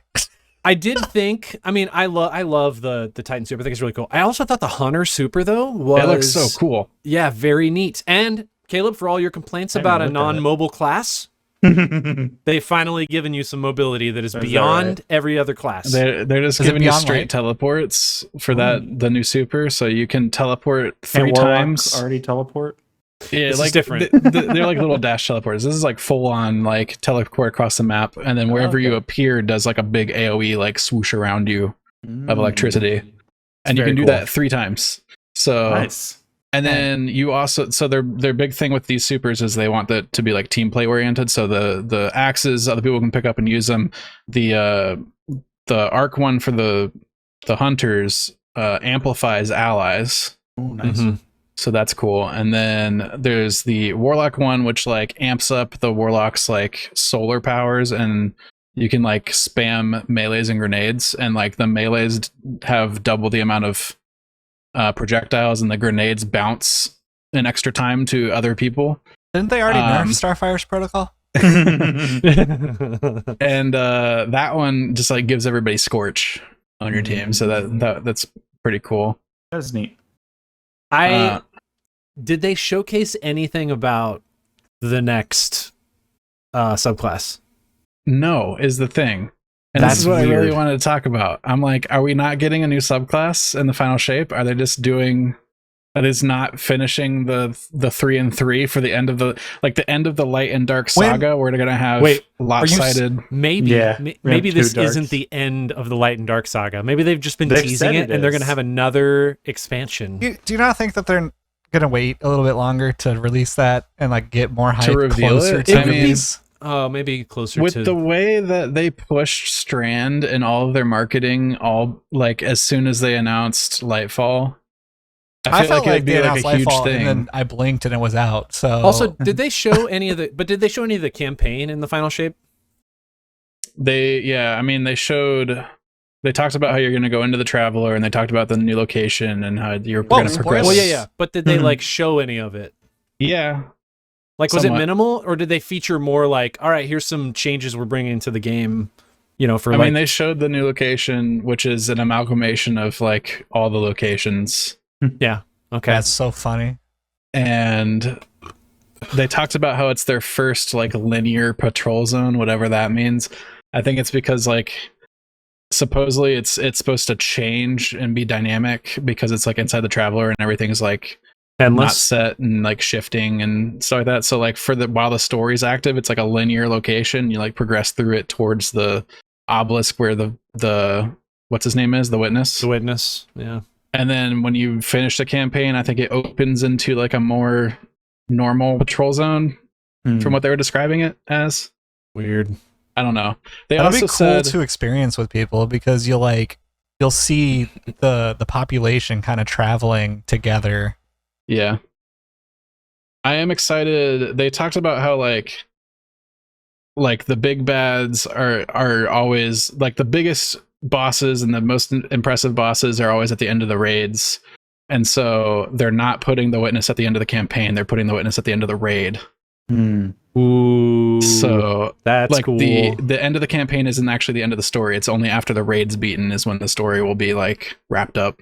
I feel like they That's should have done a weird. mix. That's weird for like a majority of Destiny players do not ever encounter raids. I mean, the number is so small. I remember just looking up one time. I feel like it's like barely double digits. Mhm. So they can still do this, but I feel like the flow should be you go through the campaign, you as the 3 people fire team, because why not? Because that's Destiny. Fight the witness. The witness doesn't die. When his health bar depletes, he doesn't die, he just gets weak, and then he moves to a different location, like vanishes, does something. They could still do that. I mean, our ghost opens up the what the crap is the crap called? What was everything that we just went through? The veil, something The veil. veil, whatever. So he's able to get away because your ghost holds you back or something, and then now you go to the raid. So yeah, they could still could do that, but I feel like you should fight because like Aaron said, there's a very small portion of people who do raids. You should still fight the witness. The radial mast. they also talked about The what other the one. final Radial shape mast. is, which is Is it a triangle? apparently A triangle. So apparently the final shape is like a concept in Destiny lore that has been there for like a really long time, but has never actually been discussed within the game. It's That's nothing. but it is Jake, keep up. Come on. like the concept of the final shape is the idea that the universe has its end goal state, the final perfect state of the universe, and then it should be static. Oh, so this At is that just point. Thanos. And so like the witness wants to put the universe into its final state and end it all at that point to make sure it stays like that in perpetuity. Yeah, so it's Thanos. Yeah, But he wants to. big The snap. witness wants to end everything, not just half of everything. Ah. But isn't okay. Thanos had like half of a moral ground to stand on when he was like, we need to save everything, and the only way to do that is to kill half of everything. Listen, I'm on a Facebook group called Thanos Did Nothing Wrong, so So yeah, I don't know. I really wanted to bring it up because I'm worried that there's no final darkness subclass in this expansion, and if there is not, like, what are they doing? What how do if they how put do it- they mess it up that bad that there's not the 6th subclass? And then I see people like on a subreddit and they're like, but like thematically it doesn't make sense because like we're inside the heart of the traveler, which is like where like we should be strongest in the light, so why would we be getting access to a new darkness power? And I'm like, shut up, you need a 6th class to make the balance. Like, what are you talking about? thematically, the darkness just went into the Traveler. So Yeah, that's what I'm saying. true. You could make any MacGuffin. You could be like, oh, the witness is blocking your, Okay, let me your ask the access to question. the The radial full mast. power of the light. Let me ask the question You can nobody else make is up gonna a ask. word that nobody knows what it means and just say that's the reason, and then never explain it, because apparently you can just do that in Destiny. You're getting a little hyped up, Alex. How many people have you talked to on Reddit? I haven't really. Okay. I haven't made any comments of my own. All right. luckily. I just want to go back to the stat real quick. 11% of all Destiny players have completed one raid. Great. Yeah. One raid. And that's Yeah, what there's that's like wild. 10 raids over the course of Destiny 2's history. Like raids are some of the raids are so easy because of I the know. power creep that like you could just solo it. Like people Yeah, should be Pretty playing them. nuts. They also said that Crota's End is the reprised raid that's coming. Is out September 1st. on September 1st, so coming up right close here. More September stuff. This All can't right. happen. If we wanted to get together to do another This raid. can't happen. I am totally on board for another raid. I know Jake loves it. Day one raids, challenge mode. Luckily, I'm out of town that weekend. So Dang it. Bless I can't day one raid. We'll have to get guys. some other Sorry. people, guys. Have to get some other people. I mean, obviously we can wait until contest mode's over, since it went over Yeah, so I know. well last time. But I still think it's fun, even though it's so hard. It's just so hard for us, but it's We're just- yeah. we're just not in the top percentage, boys, and that's okay. I'm okay with Listen, It's always I- like the most fun I have. Though, like it. It is. It is. 11 hours we spent in Kingsfall doing the one Thing trying to beat it. I know. one thing trying to beat it, The and we finally beat totems. it. That's like my favorite Destiny memory. Yeah. You people are Awful. insane. Yeah. Absolutely. I feel like I got enough deranged. meta stuff now that at least I could go in and hold my own against some contest content. Yeah. Probably. Last but not least in video games, Modern Warfare 3 had a showcase.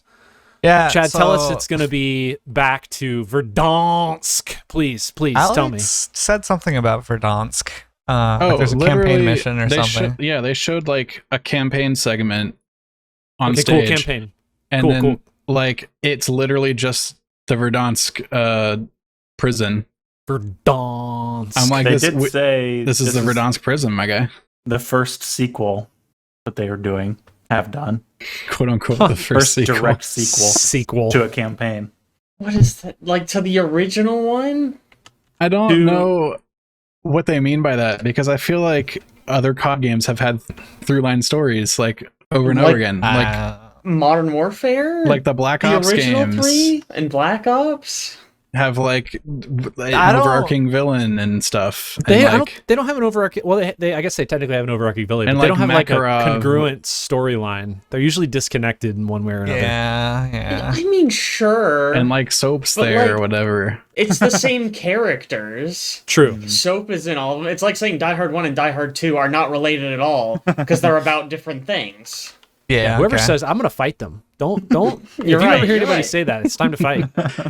It's also a Christmas movie. Exactly. True. Is Die Hard 2? Um, I don't know if I've ever seen Die Hard 2. They're I all mean, Christmas it movies. is Fair enough. they're convinced. umbrellaed because It they're is like Mm. the first time they're doing the sequel to the one from last year, the very next year, right? yeah. Okay, This is the that first might time- be it because This is- it went yeah. like Modern Warfare, then it went like Black Ops, then it went Modern Modern Warfare 2 Warfare, or something Black like that. Ops. World It's War, always something done like that. offset years. This is the Could be first what time they they're doing mean. back-to-back year releases. Like year. Which we all know why this happened. Mhm. Because Mhm. initially, Modern Warfare 2 came out and they're like, hey guys, this is gonna be a 2-year extended like process. We're gonna like work on it. And then the community was like, your game sucks. And they're like, what? And then the numbers started plummeting. So which honestly, if you look at Steam, I think there's like the quote unquote plummeting is there's still 7 million players. So I mean it's not really plummeting that hard, but at the same time, like if you actually look at where they started to where they are now, it's like, wow, it's kind of you lost quite a bit. So take everything that Modern Warfare 2 did and revert it. And that's basically what we're getting on a platter. So map voting's returning, which is a hard concept, I guess, for Incredibly devs difficult to concept.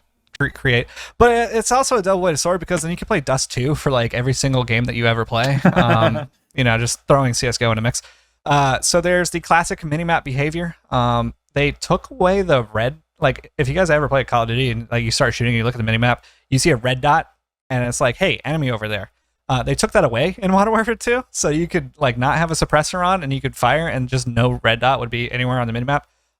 What was the minimap for then? Just the map? Yep. Aesthetic. Yeah, weird stuff. Anyways, minimap was basically whenever UAV went off, you got red dots. So essentially, they could have just did it the hardcore mode where they just took that UI away until UAV popped up, but Yeah. they just left it there because they're like, hey, maybe somebody wants to see how to get around the map, even though it's like a linear 3-path, whatever. Anyways, all chosen perks are available at the start of each match, which is cool, I guess. The covert sneakers perk allows for silent movement. So they took that. It's basically ninja. Like the ninja perk is what it used to be. They took that out of the game and made it, or dead silence is another one that they called it a while ago. They took that out of the game so that it'd be easier to hear footsteps. They're putting it back in. And when I say this is like Infinity Ward made Warfare 2. We're looking at Sledgehammer Treyarch making this game, which. Let me pause for a second and say Sledgehammer hasn't made a good Call of Duty ever. So we'll see what happens here. Maybe this is their breakout because Modern Warfare 2 was so bad. Everybody's going to be looking back at that one and like, look at this garbage and then look at this great thing that we have now. I mean, it feels like, at least in this instance, like they're not giving Sledgehammer creative freedom to do what they want. They have like we need Modern Warfare 3. You do it like this. Like, you are now the grunt that does what we tell you to do instead of giving you like the ability to make your own spin on COD, which nobody likes. Yeah, I was gonna say they made Vanguard, didn't they? Yeah. Yeah. They made I have Advanced no- Warfare, no- I think. Yeah. Advanced. Oh yeah, when they here's had the the other issue. zombies mode. I have a disease and a sick. You think I have a sickness of grinding? I tell myself every time I'm not going to buy the COD, and then I buy the COD. So, anyways, moving forward, slide canceling is back. Reload canceling is back. So basically, in Modern Warfare 2, if you fire some bullets and you start to reload and an enemy comes around a corner, you're screwed. Even if you switch weapons, like you can't really fire. Like there's just nothing you can't do. What every other Call of Duty ever has had in the past is as soon as somebody comes around the corner, if you switch weapons really quickly, you would be able to shoot again, or something to that effect, where you like maybe melee and then start fire, like something to cancel the reload to where you have like those last 5 to 10 bullets, or COD reload last 30 bullets in your clip. You're able to fire. Mantling is faster. They made mantling so slow in Modern Warfare 2. Yeah, it's awful. You can fire and immediately, so you can fire immediately after sliding, which is something that they put this weird like delay where you couldn't fire at all while you were sliding in Modern Warfare 2, and then like there was like a good 2-second count that you're just devoted. Like basically, if you slide in Modern Warfare 2, you're dead. Like don't do it. Dolphin diving was the move. Tactical sprinting durations are increased, which is great. It'll speed up the matches if you do arena mode, and then I don't really know if all of this is transferring over to Warzone. I would have to look into that. But if it is, then it'll speed up Warzone quite a bit. Does that mean Nadia is going to be back? Wow. Okay. I was about to ask, do you know where she went? Yeah, I know where she went. Okay. Anyways, tactical sprint recharge while sprinting, which is unique because every time you would use a tactical sprint, you'd have to wait like the 3 to 5 seconds for it to recharge. Then you could tactical sprint again. But tactical recharging while sprinting is going to be it's going to really speed up the pace of the game. So like I said, everything that Modern Warfare 2 did, they're just reverting it back to hopefully something good. They're also adding a zombies mode. But it is it's up in the air. I don't know if it's going to be good, if it's going to be bad. Like they said it's open world zombies, right? Yeah. Open so world, quote unquote. A lot of people are upset about this because zombies has always historically been you load in, you have a pistol, you're on round 1, and you get your funds, you buy weapons, mystery box, and then you continue on. What's up? Yes and no, only because that has almost exclusively been Black Ops content. Right. That's pretty much the only time zombie shows up. No, because it showed up in Advanced Warfare. Right. And I was about to get to that where it didn't have round base and everybody hated it. Yes, it was awful. I don't know why they did that. Right. So basically, historically, good zombies has been round based. The one time they didn't do round based zombies, everybody hated it. But what they've described this as, and what I've kind of browsing the Reddit and like what I'm picking up is, it is no round base. It's DMZ-esque. There's going to be like extraction areas. There's other players that you run into, but you're not PvPing with them. So are you working cooperatively with them? I don't know. It's very interesting. What is the one that was like recent that was like a big map? It's just big map. I mean, there's still rounds.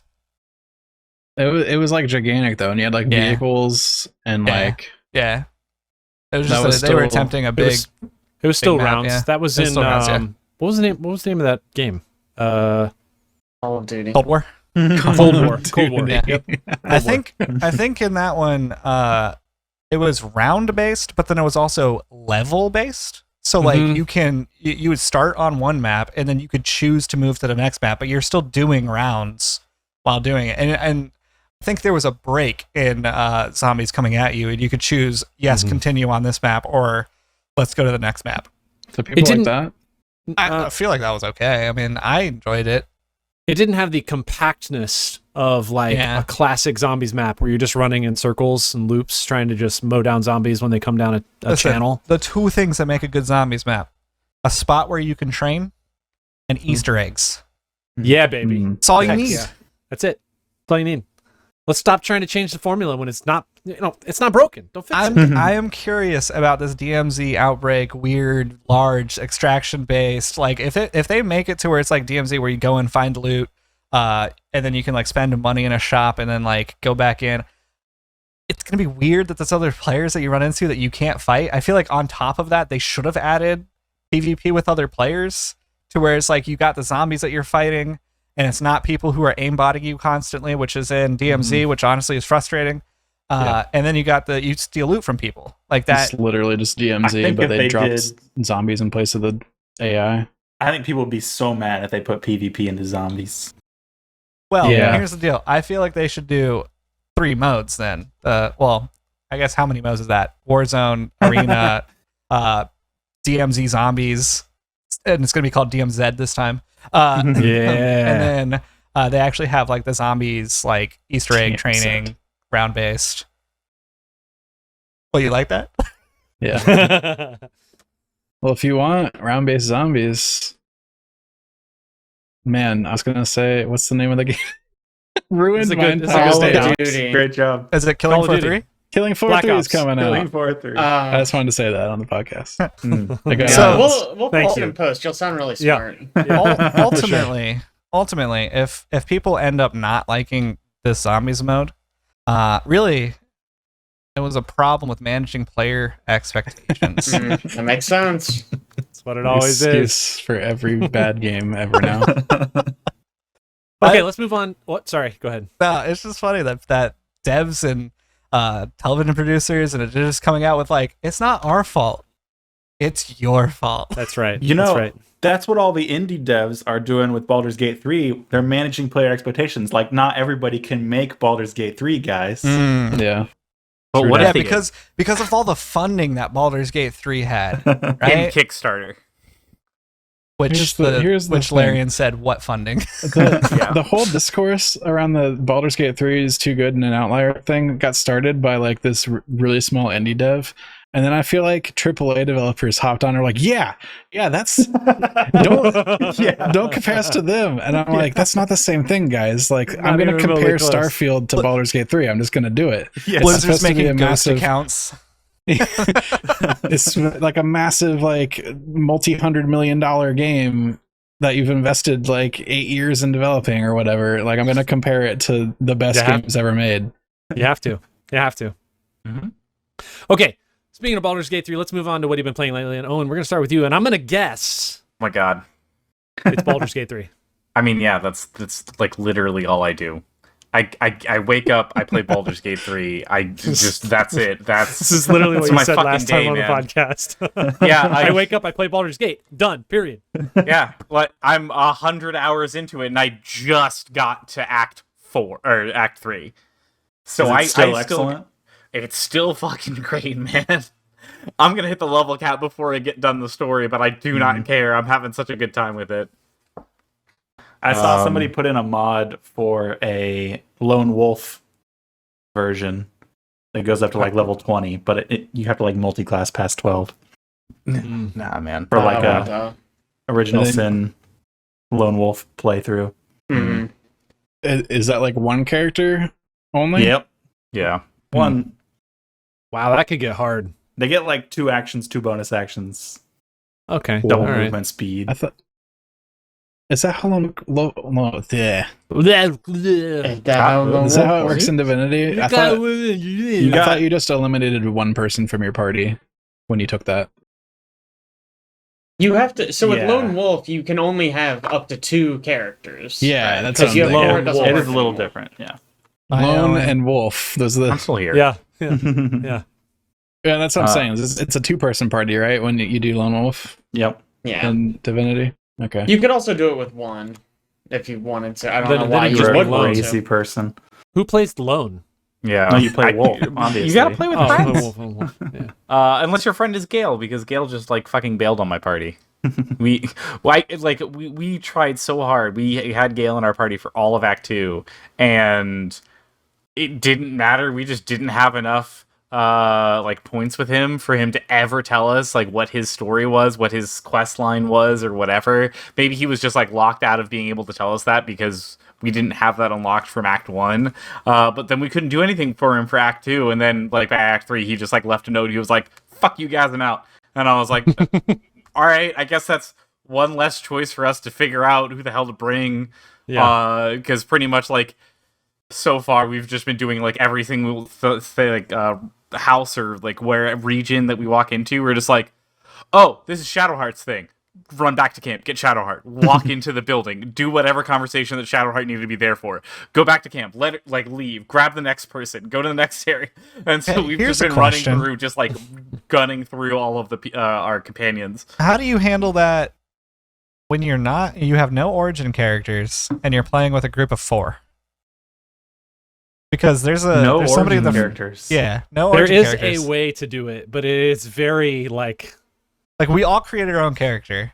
well, And you can't like do a party of no origins from default. You have to have one origin character in your party, correct? we all have made characters. Like, Yeah, what do you mean? I Yeah. thought the game required you to have one origin character that you No. played with. All 4 of us have Have you created our played characters. this game before? Oh, only like 10 No. minutes. What are you talking about? Don't I you don't know just where you start- got this idea. If you play by yourself, don't you just start with your one character and like Yes. pick up other people? Okay. Yes. But I'm talking about, we walked into town and there's a place where you need whatever her face is, who's angry all the time. Lizelle. Yeah. Oh, And okay. we Also that one. need to talk to a tiefling with her. She calls tiefling. Yep. And She's very upset about them. and we don't have room to put her in our party because all 4 of us are playing, and then there's none of us are origin Oh. charactest. So Yep. You, That's you just a quest just you don't can't get do. that story book. okay. You know, Yeah. you just move Yeah. on. It's Yep. it's a little unfortunate, but it's a unique experience, I think. I think we had the same experience where we were like, how do we... It says we gotta talk to this guy for a quest, but he won't tell us anything. And eventually Yeah. I think we like looked it up either on Google or in our journal, and it was like, oh, she needs to talk to him. Well, yeah, cancel okay. that quest. Yeah. I do feel like the multiplayer experience really limits your interactions with the origin characters in general. Mm-hmm. Yeah. Primarily from the aspect of obviously you can't bring them into your party, but also we've talked about this before, but we run into the problem where it's like one person does all of the interacting because they're the bard or whatever. They're really good at conversating, so that's the person you Yeah. just have do all the interactions. That was what happened with me and Allison, was that like I was the face of the party, so I got all of the approval ratings from everybody, and then when it came like, all right, end of Act 1, it's sex time, who do you have good points with? And, she had none, because you have the one person who's the face of the party, and that person gets everything, and so it's like, well, sorry, you don't get this story beat, you don't get this thing. We had her basically play the face of the party for all of Act 2 to try to like counteract that, and it still like kind of was weird and didn't quite work as well. And also it just like felt bad because then when it's like, okay, well, it's persuasion time, can't have the persuasion person do it because you need the approval if you get past this roll. So we were just like, all right, we just saved, just good luck. Hopefully you can get through the roll, even if you got negative Riz. Like, sorry. Oh man, I'm a known druid. I have negative Riz. I had to roll an 18, and I got a 20. Well, hey, Nice. easy peasy. I've been checking the Nexus site for mods like pretty regularly to see if somebody's done like a Nude Shadowheart. Swap Nude character. Shadowheart Yeah. mod. No, that's red. that's only already his in the first game. search. Yeah, you know what? It's That's a by good default. point. That's how the game came You out. can just do that. You can just No, take there- off everyone's clothes. There is a lot of like putting penises on characters that don't have penis mods. Amazing. But Amazing. Incredible. But no, I've been looking to see if anybody's done like a better multiplayer dialogue thing yet. I haven't seen anything for that yet, so hopefully somebody does something. Like even if it's just like allow whatever the highest roll is to take priority. Yeah. Yeah. It's all we need. Yeah, Yeah, like party rolling anytime Party there's a rolling. dialogue. Yeah, Yeah. I think that's great. It Nice is stat. it is weird how when you're doing, at least because we've got 2 people each as we're playing through it, it is weird how like, oh, you wanted to talk to Shadowheart? Shadowheart's like like in my party little thing. Sure, I'll let Shadowheart say something when I started the conversation, and now Shadowheart's saying something, and then Allison and Lizelle are in the background of the shot, not able to contribute anything, and I'm just like, so you can switch characters, because I like walked up to this place and I was saying something, then Shadowheart like took over the conversation, like so. Obviously, there is an ability there that like they just were like, yeah, no one wants to do this, and I was like, why? That seems. It just seems like the best thing to do is just like if everyone's just standing in a weird line or around it, that maybe someone else could take the bardic inspiration role or something. Like someone else could be like, oh, I'm a tiefling, I can tell you about that one. Like, why not? It's just this game just feels like it's not designed for 4. It's designed for 3 or less. I mean, 4 it's great. I love playing as 4. That's a great point. Why didn't they just make it 3-player? I know. That's what I'm saying. That's and then you always industry have... standard. That's right. That's right. That's right. So I know I have this in my list too, but just to get Baldur's Gate out of the way. Go for it. Since we're talking about it. Yeah, I'm actually surprisingly playing 2 campaigns. One by myself, because I feel like this game kind of lends itself to that, like Aaron's saying, where it's just like, exploring, talking, etc. It's just like rolling a bard is really cool too, because I could just persuade everybody, so it's great. But I'm playing with my father-in-law, sister-in-law, and Caitlin in a group. Didn't realize my father-in-law has played 190 hours of Act 1 because he played the early access over and over again. So it's a fun time to be exploring it, and then he'll be like, you guys want to get into a fight? Or what do you guys want to do? You want to go to the next town? What do you want to do? And we're like, exploring? Explore? Also, it's really, he is very, he's very tactical based. He's the type of guy that he's going to put the thing on as hardest difficulty as possible, and he's going to do the same fight over and over and over and over again until he gets it exactly right, to where he like maybe doesn't lose characters, or his character in our playthrough has gone down every single fight that we have gotten in. Are you guys playing on Tactician? No, we're playing on the middle difficulty. Okay. What is it, like balanced or something? Yeah, something like that. Yeah. So the last fight that we got into, though, I had an idea in my head of throwing a spider down a chasm. And with this idea, before I was able to act, Caitlin walked in front of me. And so I asked her if she had any movement to walk backwards. And she said no. So I'm like, okay, I'm going to do this smart. I'm going to walk right up to the spider and make sure that I don't get her in the blast. Of I think it's like Thunder Wave is what I was using. I load up the skill. I look at it, and I'm like, there's no way this is hitting her. The spider doesn't move. She flies off into the chasm. Her sister was dying laughing, and her father was like, what did you just do? Did you just throw your wife into the chasm? And I was like, oh yeah, I did. And I was like, and you know what? That's me getting back at her. When I played Divinity, she set me on fire constantly. True. The other thing that I can think of that would be a big improvement is just like, and you have to like kick somebody out of your party to take somebody else in. Just let me swap, and then we could still do like the Lizelle quest line or whatever. Oh, that too. If you're like, all right, I'm just gonna swap Shadowheart out for Lizelle for a little bit. Yeah. Also, you know what?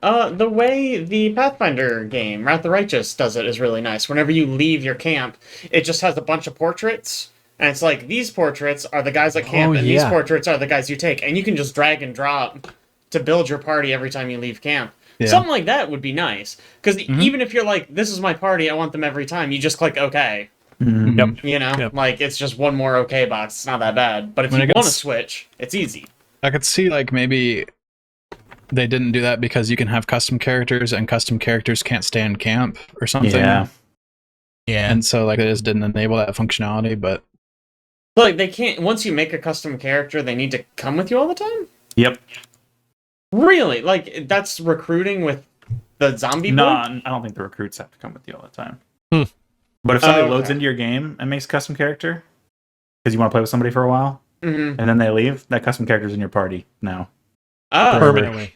You can't get rid of that's weird. Yep. That's really sucks. annoying. Because I thought about I saw like one of my friends playing. There's two of them, and I thought about joining just as I was like, oh, I'll play. You know, who do you got in your party? Gale, whoever. Like, I'll just play whoever you got, and then put my inputs and then bounce out. But it made me create a character, and having it stay with them So for you, forever. you would be bad. sabotaged there. Yeah, I mean, that's luckily, amazing. they were done for the night, so they didn't save after I made the character. But I now know I can't do that because I would just sabotage Oh their my game. god. You So gotta build like a wizard, sorcerer, druid, just like the Something worst character you terrible. can. And it's like, there you go.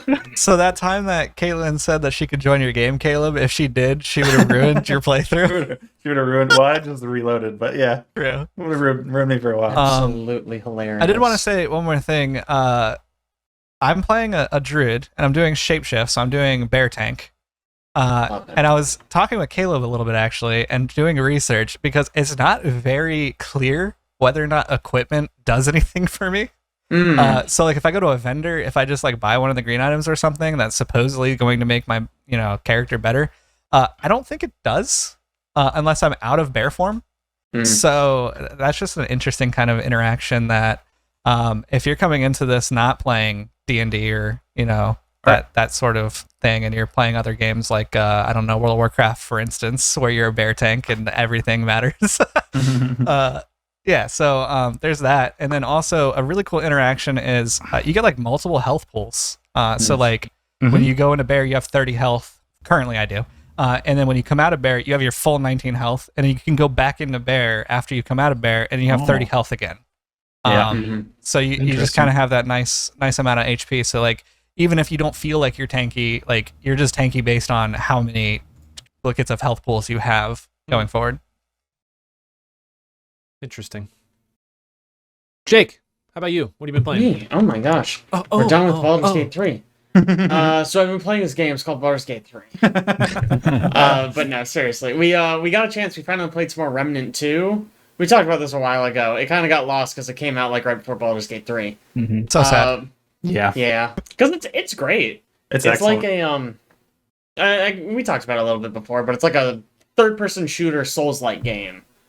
But we recently just did like a boss fight that I thought was really, really unique. It was really, really cool. I was really impressed by it. It was like you're in like this labyrinth, and there are like cubes, and like every video game with a labyrinth has this where there's like a labyrinth and there are cubes that roll around. You gotta dodge the cubes. But in this instance, you're like fighting it. You gotta like shoot these targets, sky all over the arena while these cubes are like rolling around trying to crush you. It was really cool. interesting. I was terrible at it. I don't know if I did anything ever, but it was really cool. I really liked it. I loved that boss fight. Very neat fight. So neat. Yes. I think all of us collectively died a crap ton of times there. Like a Oh bunch. yeah. Yeah. it took us so many tries. Like embarrassing. Yeah, it was Like an embarrassing number. I don't know if The you number guys of did the same times- thing that Aaron and I did, but anytime one of us died, we just reset it because we're like, we don't want to beat this boss without you. Yeah, ever since we really? heard about We you didn't do guys that. DCing and not getting some of the Oh. loot, we're like, You can nope, die. nope. It's just fine. you can Dying is die. okay. It's just DC. disconnecting. I didn't entirely. trust it. When you die right at the beginning because you're coming through the portal so slow, like Oh my god. that feels That crappy. happens So to yeah, somebody you're else. gonna restart. You can. We jump off. successfully made it all three at the same time through exactly one time. Yes. Yep. That was impressive. One That's time. incredible. Wow. We thought it was impossible for a long time. I thought it was just Yeah. like somebody has to trigger it and then the other two go or something. But We did get it once. I one thing I really like about that game is the not only do you have like a different starting region, which I think is cool because we had conversations about the starting region that like Chad and I went to versus what you guys did, and it was totally different, totally Frank. different feel too. And Frank, well, Frank didn't do the first starting region with us, I guess, but his starting region was also different than Right. That's what I was That's saying. what you Sorry. meant. Okay, got you. Yeah, they were all different. But then on top of that, turns out there's like multiple different region bosses, and depending on how you approach the region, you get one of those bosses, which I think is neat. Chad, Frank, and I fought a boss that you guys did not fight, and you guys have completed that region.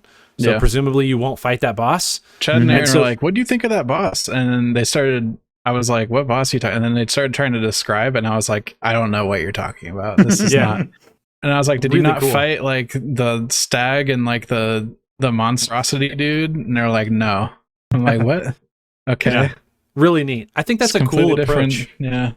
And So- bosses usually have multiple ways to kill them, which gives you different Yes. items. So they will drop different items for different guns. Yeah, and we stuff. looked it up. The boss we did, I think there were 4 different potential outcomes Yeah. of that Mhm. fight. Wow. 4 different Yep. items we could have gotten. Oh man, I need to look up my boss now. Yeah. The one that Yeah, we it's- most recently beat. It's depressing. When we played the first game, we got like halfway through the game before we were like, how come Alex hasn't found any melee weapons? Yeah. And it was just like, you gotta kill that one boss slightly differently. You gotta kill the other boss that didn't spawn for you.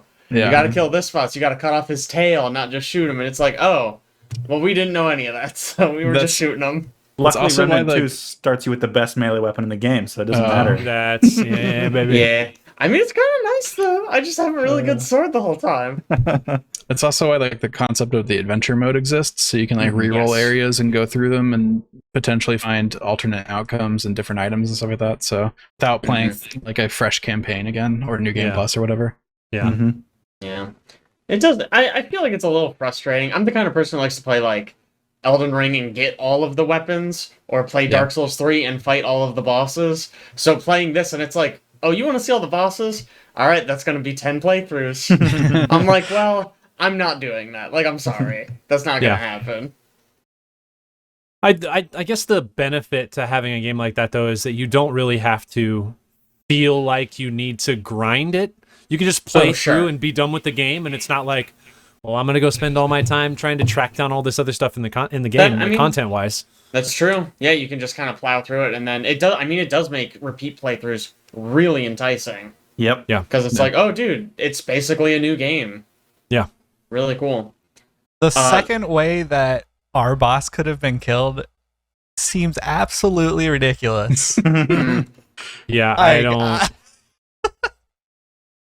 I don't understand how that's even possible. Reading what you wrote, wow. Essentially, Okay. I'm not going to describe the mechanic, but there's a mechanic that makes your damage go from 20 to like 400 to 600, like your normal damage, right? Mm. But you have to not do that mechanic Ah. and then kill the boss. Oh. It's That like, sounds huh? smart. Woof. Yeah, Yeah, no, that thank sounds you. not great. They had a mechanic like that, the final boss of the first game. Mhm. Took us a while to figure that one out. Yeah. Yeah. But it was cool once we figured out what was happening. We were like, oh, okay, we do this, and then It was we'll like a do raid damage. mechanic, that one. It Yeah. basically was, yeah. It was cool. No orbs. No orbs. So Not enough 0 out of orbs. 10 actually. It's bad. You know, we're talking about the final shape. It's an orb, right? Like, obviously. you know, they love their balls. So That's True. right. All right, Or a plate. It could be a plate. plate. Is that Possible. a shape? That's just a thing. it's honestly, if you eagle eye it, it's circle. Mhm. That's right. Which same Orbs, shape as eagle an eye, orb. Also circle. There it is. We cracked it. The last game I played lately is Case of the Golden Idol. I don't think I've talked about this on stream. I've been streaming it on Fridays. But it's really, really fun. It's I think the way I would describe it is sort of Obra Dinn light. Which I don't really mean that in like a derisive way. Like, Obra Dinn is really good, right? It's a puzzle game where you're trying to figure out, you're basically deducing what happened to all these people who died on a ship. But the biggest problem I have with it is that you gotta watch like 30 minutes of like little scenes before you can start solving anything. So there's a lot of just like walking around looking at stuff before you can actually start solving the puzzle. Whereas Case of the Golden Idol, you, instead of having one big overarching mystery, you have like, I don't know, 12 little mysteries. And you can hop in and solve them in like, probably like an hour. So it's a lot easier to kind of pick up and play. You get that kind of rush of solving the puzzle a lot quicker than you do with the Obra Dinn. Which I like. It also has on the like solve screen, there's the thing that you truly need to solve to complete the puzzle. And then there's other sections that like lead you to the answer. So you can fill out sections as you go, and then you can kind of get the full picture later. Yeah, Which is really helpful. It does the same thing Obra Dinn does, I guess. It's not the same, but it's sort of a It's mechanic where you can get incremental progress on the puzzle. It's like, it would be really frustrating if it was just like, get all of these facts 100% right, or you can't beat the game. Because there's nothing worse than being like, you know, you put 100 things in, but one of them is wrong, you don't know which one. Mm-hmm. So, like, Oberdin, it was like, you had to guess 3 people correctly. You had to guess their names and how they died correctly before it confirmed or denied. And then in Case of the Golden Idol, you basically have different sections. It's like, okay, this section is just match everyone with their names. Okay, in this section, match where they were all sitting at this table. Okay, in this section, match whose room was where in the building. And then kind of the master, the big one, is it's sort of like telling the story of what happened, and you have to fill in a bunch of the blanks. So it will be like, blank stabbed blank with blank. And you have to, like, you kind of gather all this information. You're like, oh, okay, Steve stabbed Carlos with a butcher's knife. And so, you know, you kind of build up to it because you get everyone's names and you figure out kind of what was going on. And it just helps you naturally build towards a solution without just being like, oh, I have 5 options and there's 3 blanks. Let me try these 3. No, let me try the other 3. No, let me try the other 3. It keeps it, you can't brute force it really, but you get incremental progress, which I think keeps it from being frustrating. I feel like you brought this up at the end of Tunic when you had to solve the puzzle. I had the exact problem, yes, with the golden path. Right, because you don't really get any feedback. No feedback. Yeah, and that's really problematic because like one small wrong turn, oh, there you go. That's it. Yep. I mean, I no shame looked it up. As soon as I figured out what was going on, I was like, well, this is really cool. I wrote down my guess, tried it, didn't work, and I went, I'm Googling it. I don't know. Yeah. Like, I could sit here for a week trying to figure out which one of these is wrong. Because the thing is, I know for sure I would look at one and be like, oh, I did that one wrong, change it. And I was right the first time, and now I just have 2 wrong. Yeah. And it's just like, absolutely, I would get sick of it so fast. Caleb, how about you? Well, like they said, I've been playing some Baldur's Gate 3, some Remnant 2, and then I also played through Viewfinder, which is another little puzzle game released recently. It's a first-person puzzle game that's all about perspective. So the kind of the primary feature is you have this little camera, and you can take a picture of the world, and then later you can place that picture somewhere in the world, and it places the geometry that you took a picture of in the space. So you can walk around on it, and you can like duplicate areas, stuff like that. And it does, I think, a really good job of very incrementally adding ideas.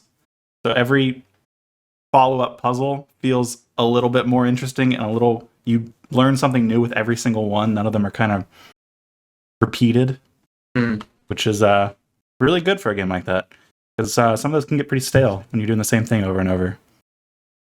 It's got an okay story. You're not in it for the story. You're in it for the puzzles. The puzzles are great. Cool.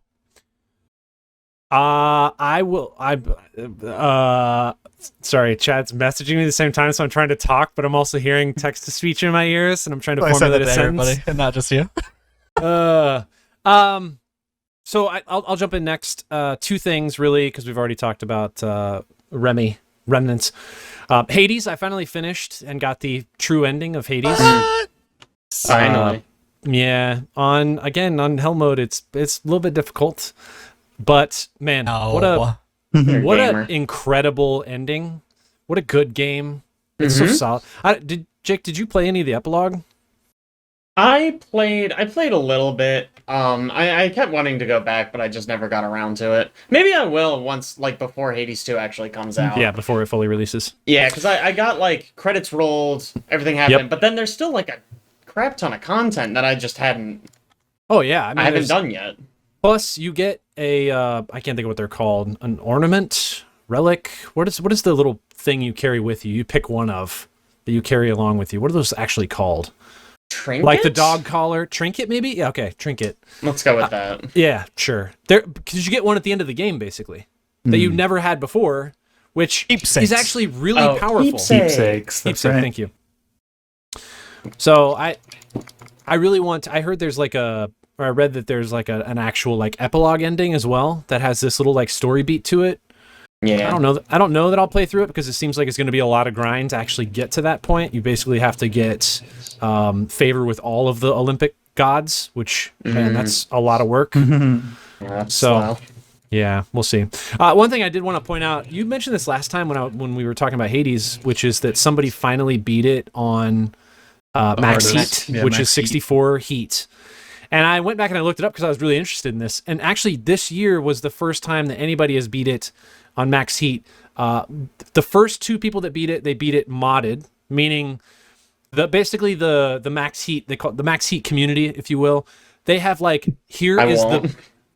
that's what they like, there is a max heat community and their whole thing was trying to beat it at max heat. And they've been doing it for 3 years or whatever. And, but there is only basically one setup that they believe could actually get you to beat max heat. And that's with the shield, with Zeus's shield, the one that spins. And you have to get two very specific things. You have to get a hammer upgrade, and you have to get a upgrade that gives you Zeus's lightning bolts when you cast your special. Because with the spinning shield, it's just constantly casting a lightning bolt. I was watching a video earlier today where a guy was calculating how much time it would take to get that actual run, because two people beat it modded and then somebody beat it without a mod this year. And it is 1 in 6,802 attempts, or 6,802 individual runs. Because the very first room you enter, you have to get an epic boon from Zeus. And then before you leave the first place, you have to get a hammer upgrade that gives you that one specific thing for the shield. And he calculated that the odds of getting that is 0.0147%. And in order to do 6,802 attempts, each attempt takes 45 seconds because you have to run from the pool all the way to where you actually start the attempt. And so it would take, technically, you'd get one run every 85 hours of gameplay in order to get the perfect build to be able to actually complete. And that is just the minimum requirements for completing a Hades full heat run. When you said it's like, oh, you got to make sure the first thing is this thing, I'm like, that doesn't sound that hard. You just keep on reloading, right? And then you said, oh, it's only going to take 45 seconds to make sure you can do that. And I'm like, that's not that long. You could probably do this. And then you said 85 hours, and I was like, holy crap. Yeah. Time adds up. And that's minimum. Like, Time there are adds multiple up, other man. upgrades that you'd want to have to make it easier to beat. Because really, your number one battle at this point at max heat is time. It's not damage output. It's purely being able to beat the levels in the amount of time. Fast enough. Yes. And that is so hard. Is that 85 hours just to get the first thing and then... No, that's 85 hours to combo. get the minimum combo required to be able to defeat Hades. I'm thinking in the if amount that of was time. 85 hours You just to could get the just get first it on your thing. first attempt. You could. You could? Yeah, You absolutely sure could. You're not wrong. 45 seconds to get the minimum combo. Yep. Let's hope you Do beat that run. Yep. Pretty So crazy. when you say there's people that did it modded, how long ago was that? That was this year too. So that happened okay. probably 2 months ago. They basically mod the game so that they can set it up to get the boons and the hammers that are required in order to beat it all the way through. Specifically test, Yes, to test the build. combinations. Yeah. That's why they think there's only one possible combination in order to beat the entire game, because there's just no other thing. Like, you take too much damage. The enemies are they take too many instances of damage to break through their little shield buffers before you can actually get to their health bar. Yeah. And it's just again, the time is an issue. So you have to get a build that A, protects you, which is why you do the shield. Because if you do the bull rush charge, it gives you a frontal shield and it protects you from any damage. And B, you have to get a loadout that you can do damage from far away without having to do anything, which is why you can throw the spinning shield and it just sits there and does lightning bolts. That's got to do damage fast. Yeah, it's crazy. Interesting. Yeah, very, very neat. And on top of that, also, I should probably mention, when you do it at max heat, it takes away everything from the mirror, and it takes away all of your bonuses that you would get as a part of going through each level. So, for instance, you go to get 3 boons offered you. Nope, you get 1 boon, period, and that's the boon you get, because it takes away all those extra selections.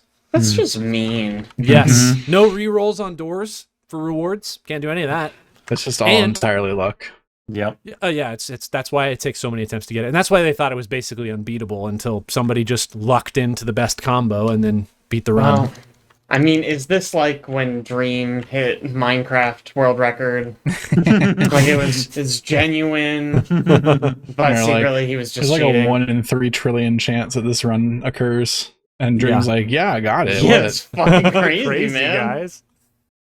The other game I've been playing is Turbo Overkill. We played a little bit of this at PAX earlier this year. It just came out in 1.0. This game is like a combination of old Doom, like OG Doom, new Doom, based on like the like mechanics of maneuverability around the level and the types of attacks that you can do. So the old Doom's obviously the graphic, like the way the game is presented, the graphics. And then also Cyberpunk, in that you mod your body to do different things throughout the game. Different types of wall running, holding onto walls, different chainsaws for your legs, micro missiles you shoot out of your arm, like a whole bunch of weird stuff. Really burying the lead on these chainsaw legs? Yeah, That's right. the first thing that I would have said to describe the game. The reason that I didn't want to mention it first is because primarily I think the chainsaw leg trivializes a lot of the combat in the game, actually. Yeah, but you got chainsaw legs. It's really cool. It's like right? So #1 selling feature. They're like, you got chainsaw legs. You can slide into people. but you delete that's what they sell the game on. everything, man. I Kinda mean, like it's the- nuts. Yeah. Big bosses that take like 3 missiles from a right. giant rocket launcher, you slide through them twice, they're dead.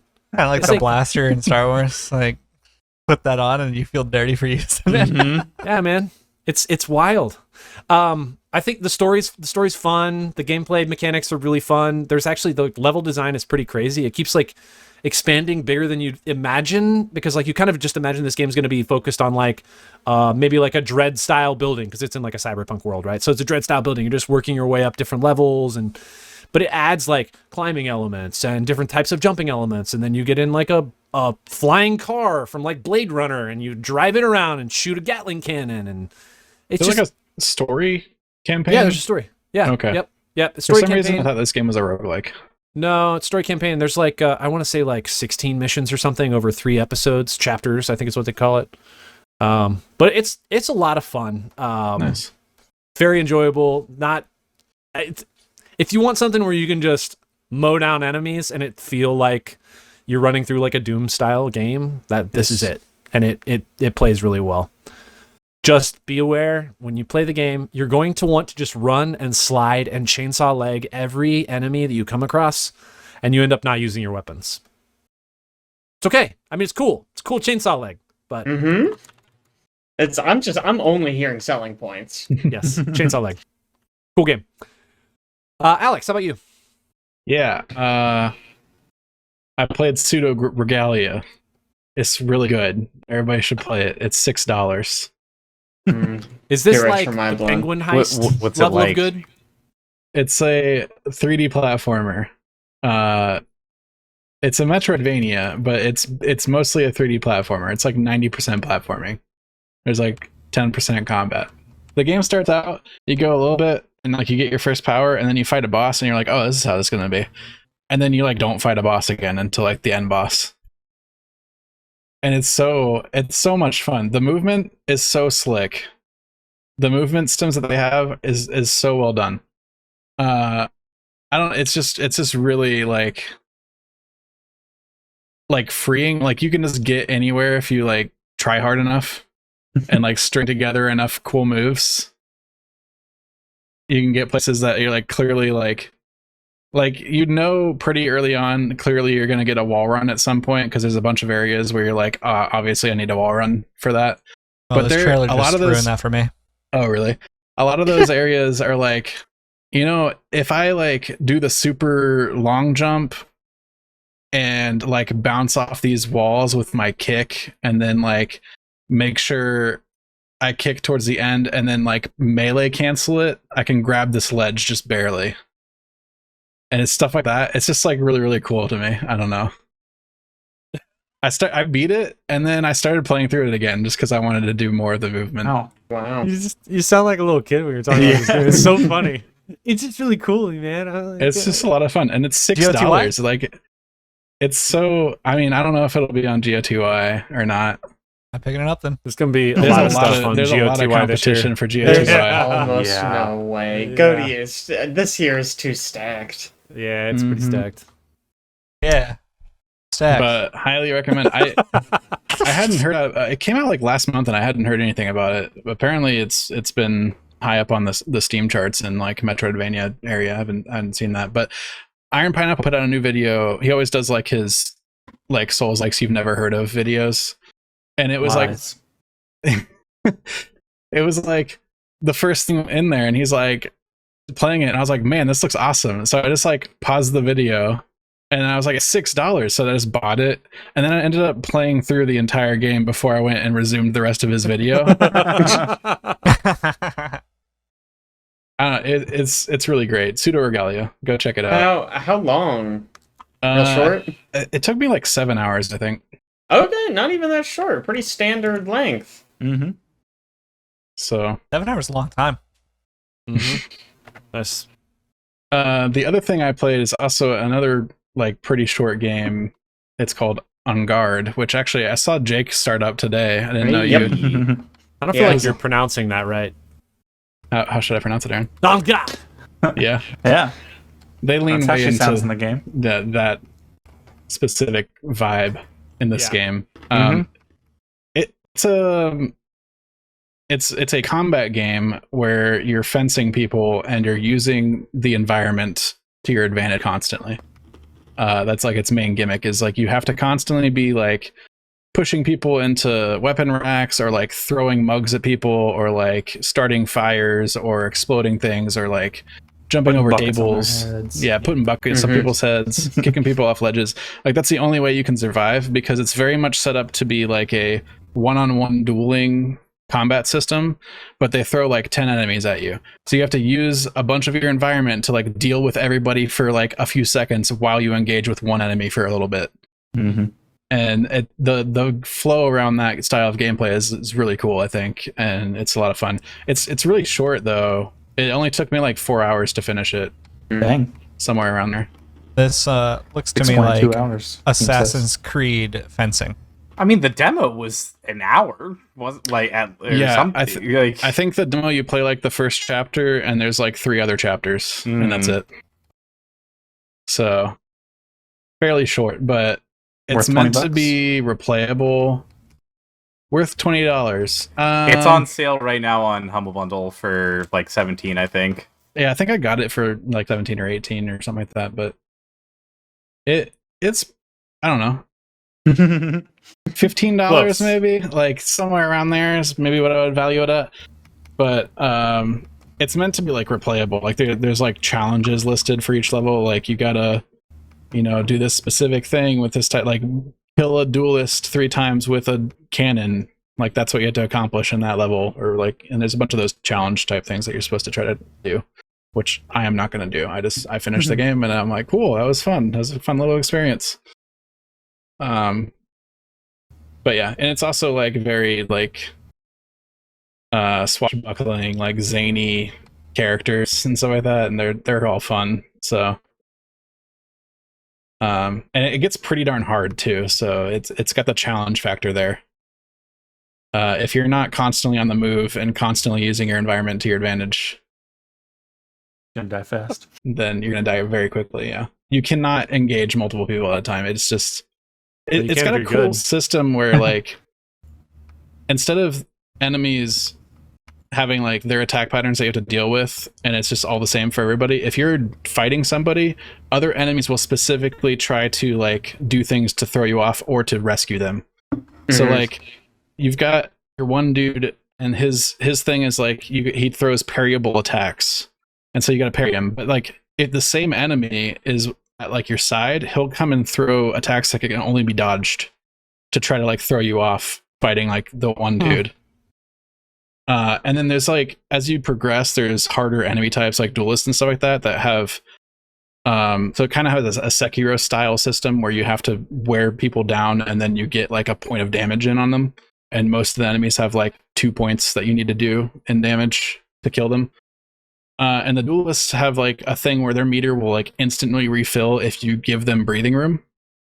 So the other duelists will expressly try to like throw you off balance for a second to make sure that they can get their meters filled back up. Mhm.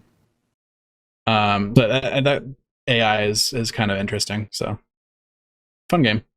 Yeah, it's really charming. I've only played the first level, but it's very fun. It's really cool. What is so funny, Aaron? Oh man, this is a It's just teleclass the- moment. It's just the way you said it gets pretty darn hard. I don't. It just made me Whatever. laugh when you said it. It Why? gets pretty darn hard, guys. And I don't know. It just sounds so genuine. It just made me laugh. I don't know. I don't know what it was. Gosh.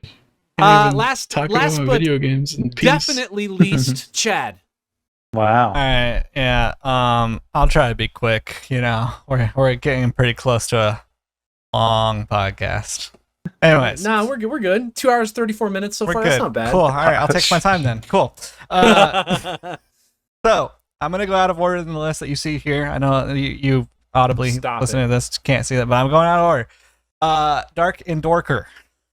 Yeah. Been playing a little Dark and Darker. So it's a fantasy BR. This is I think we've talked about this before a little bit. But basically, you know, you get your sword and board, or you get an axe. You can be a wizard, do spells. Rogue, you're stabby stab, and you can go invisible. Ranger, you have a bow. You have to like aim. Weird. And then sword. You're dungeon crawling throughout the map. So you're fighting goblins, skeletons, bats, all sorts of fantasy creatures, zombies, etc. And it's very punishing. So like 1 or 2 hits and you're pretty much like no health and could possibly die. Whenever you get into a fight with a real enemy, you're kind of doing this like tug and pull kind of thing where you're just kind of dancing around, you know, trying to poke at them while they're trying to poke at you. Unless they're a wizard and they just launch a fireball in your face. So it's interesting. There's a zone that kind of closes, and then eventually there's a gravestone that you can go and touch, open a portal, and escape with all of your loot. It's Tarkov-y. So you go in with set gear. You can buy stuff, but you don't really have to. You go on quote unquote naked runs, which is like the basic gear. You start off with like cloth armor, and then like sword or whatever. Go through open chests. They could be mimics, which is kind of terrifying every time that happens to you. Mm-hmm. You could go into they're doing like a beta test on like a solo area, and then there's also the trios area. So it's pretty cool. Been having some interesting moments with. I actually looked at this game. I think I played it with Alex we did 1 or 2 runs, and I was like, this game sucks. Yeah. So I pulled a Travis because I Classic actually kept playing it, and it's actually kind of fun. And if you want to try a different version of BR, which is a bit of shooting, it's sword and board. It's something to look into. Speaking of BR, Go ahead. It's not just talking of Dark and Darker. Is it back on Steam yet? Have they figured out whatever's going on with the lawsuits, or do you have to do some weird ways of downloading it so that way you can actually play in whatever alpha beta thing they're up to these days? All right, to answer your question, Dark and Darker is on. If you go to darkanddarker.com, you actually get a launcher called Blacksmith Launcher. The only scummy and weird and interesting thing about this is if they do win their lawsuit, which a lot of people are saying that they're going to win. If they put it back on Steam, they don't know if you'll still have access to it. So this could just be people are trying to like call this a rug pull or whatever, because you're basically just handing them cash with the non-guarantee that they'll be able to play. Hopefully they just be able to, like, if you have it on the Blacksmith launcher, you could just play it with the Steam players. But yeah, it's looking like the development, at least that they are doing, is going in a semi-right direction. They're about to make it to where you don't have to pay for characters, because essentially when you leave, you escape, you get a blue rock, lodestone, whatever you want to call it, and then you have to add those up to 50 to get like 1 solid one, and you need 6 solid ones in order to buy a character. So that's like a lot of leaving, a lot of escaping. But you can just survive and escape, and that's all you did.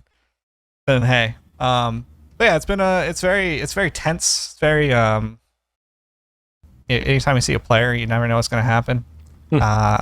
Also, I've learned that rogues are not good with their basic gear. They need No, better they are not. gear. Rogues get screwed over, man. Oh, yeah. At least they did when I was playing it. That's what you were playing when we were playing too.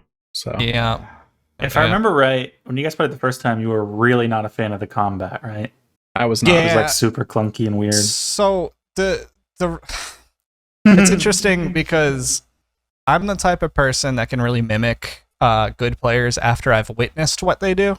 But when I go in on my first attempt, I don't realize what's really happening. So I went in with the basic knowledge of gaming, which is let me just go beat on the enemy, and if it beats on me, like there must be heals somewhere. Like there and like.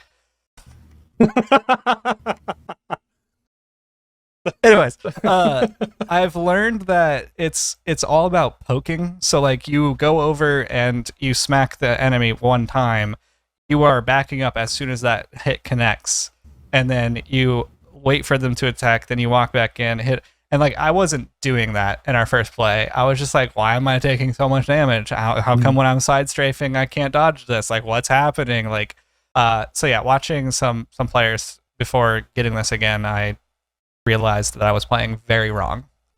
And so since knowing that, it's been way easier and still very punishing, still very hard, don't get me wrong, but like I'm not soaking at all the damage. So Yeah. which is only 3 hits. So I got back into Fortnite a little bit. Been playing no build actually. If I'm solo, I play builds, but mostly I'm with people, so they always want to play no build. It's fun. I mean, it's Fortnite. They're coming out with a new season tomorrow. So it looks like it's also vampire-esque. I don't know. I guess we're back in the seasons of vampires. We're about to see some Heck Twilight yeah. coming out. Everybody's done with zombies. Time for vampires. Yeah, we're done with zombies. Time for vampires. Great time to drop a no-round zombie game type. Good time to capitalize on Redfall. You know? Everyone's favorite game. Don't bring That's it right. up. So yeah, Goaty. interested baby. to see what they add tomorrow. I haven't really looked too deep into it. Just basically to say, Fortnite, fun game if you want to play something with friends and you're into shooters and BRs, and because of the no build mode, very accessible now. Building is hard, but no build is not. I still find the build mode really, really fun. Anyways, moving on to the meat. Guild Wars 2. That's what I've been really playing lately because they dropped Secrets of the Obscure. It is their expansion that they have released. That is a part 1 of, I think, 3 parts because it's no longer going to be very big expansions that they release. It's like small expansions quarterly. And so I have dove into this.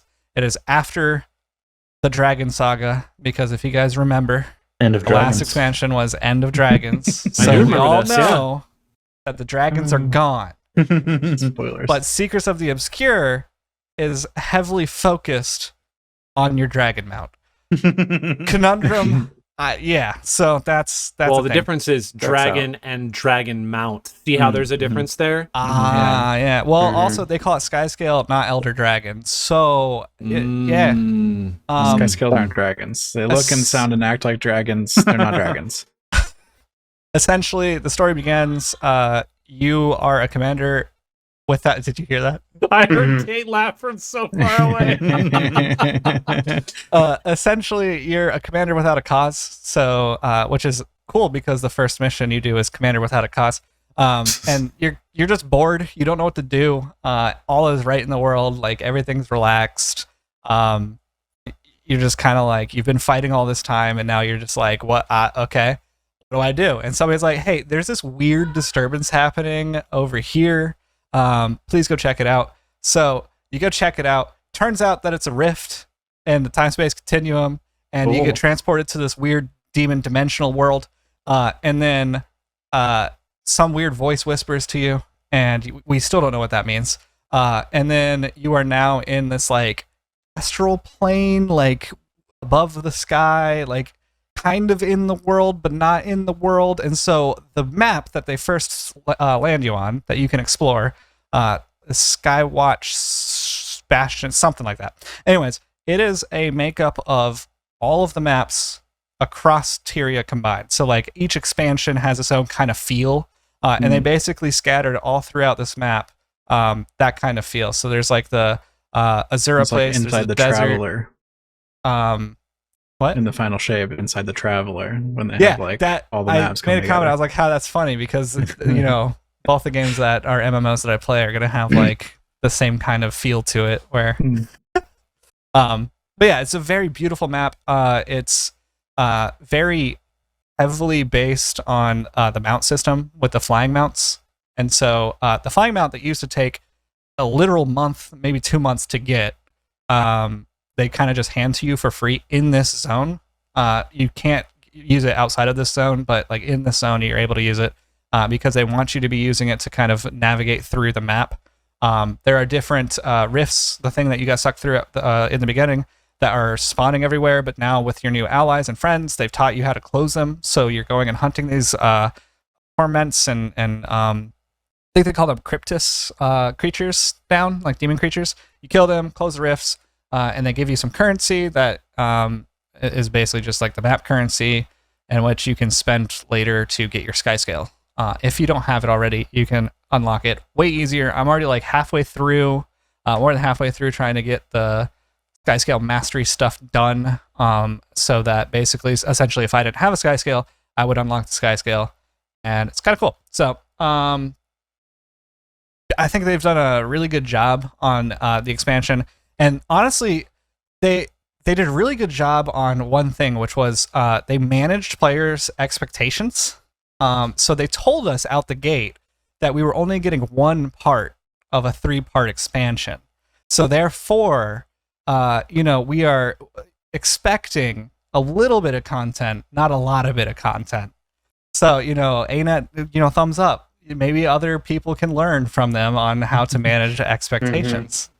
But no, really the metas that they do. So metas are basically huge events that happen within the maps that like you have 50 plus people all working towards. You basically start from like collect these orbs in order to chain react this foundry, and after that happens, we're going to move over and you got to collect this and fight off these people in this area because you're escorting, and now that you escorted to this location, there's these things that are spawning. There's these huge bosses, so you now have to split up into 3 groups and kill each boss at the same time. And if one boss dies first, there's a timer, and you have to make sure the other 2 bosses die pretty quickly. So the metas on this map are amazing. I thought they were really well done. It takes a lot of coordination, but honestly, it's very intuitive. There are some metas that MMOs come out with, or Guild Wars specifically that comes out with, that like the meta doesn't seem that intuitive, and it's just difficult for being difficult. The 2 metas that I've done so far in each map, I've basically gone through all the maps. There's technically 2 maps. There's one kind of transitional map. Metas are really, really fun. They added this weird relic system where they basically essentially people were using these things called runes, which are just socketable things on your gear. You have 6 slots, and so what you would do is basically choose like, all right, I'm going to do the rune of Scholar, and so what that would do is add power, precision, and ferocity to you. And so when you have one of the runes, it gives you like plus 25. If you have 2 of the runes, it now gives you the bonus of plus 25 plus another bonus. And then if you have 3 of the runes attached to your gear, it gives you the third, so on and so forth. And when you have the full collection, the 6th rune would usually give you like plus 175, and then it has like a semicolon, and it said a certain effect that it did. They got rid of that because what players were doing was they were only looking at that description, and they were forgoing their actual, like if they were a power player and not a condition player, they were going for a condition rune because on the bottom where it had that description, it fit their power build, but it did, like, it was a weird, they were just giving up their points because of that. So they stripped that off, and now there's these relics that you can put. They added a new slot into your character inventory area where you're equipping items, and it's called a relic slot that they gave us a chest of 3. You get to choose And so mine's really cool because my whole character's flow is I dodge constantly, and you have dodge energy. And as long as my dodge energy is at least a little bit gone, I do more damage on my attacks. And then the relic, because I'm dodging so much, the relic, every time I dodge, my next attack will be a critical hit, and it refreshes every time I dodge.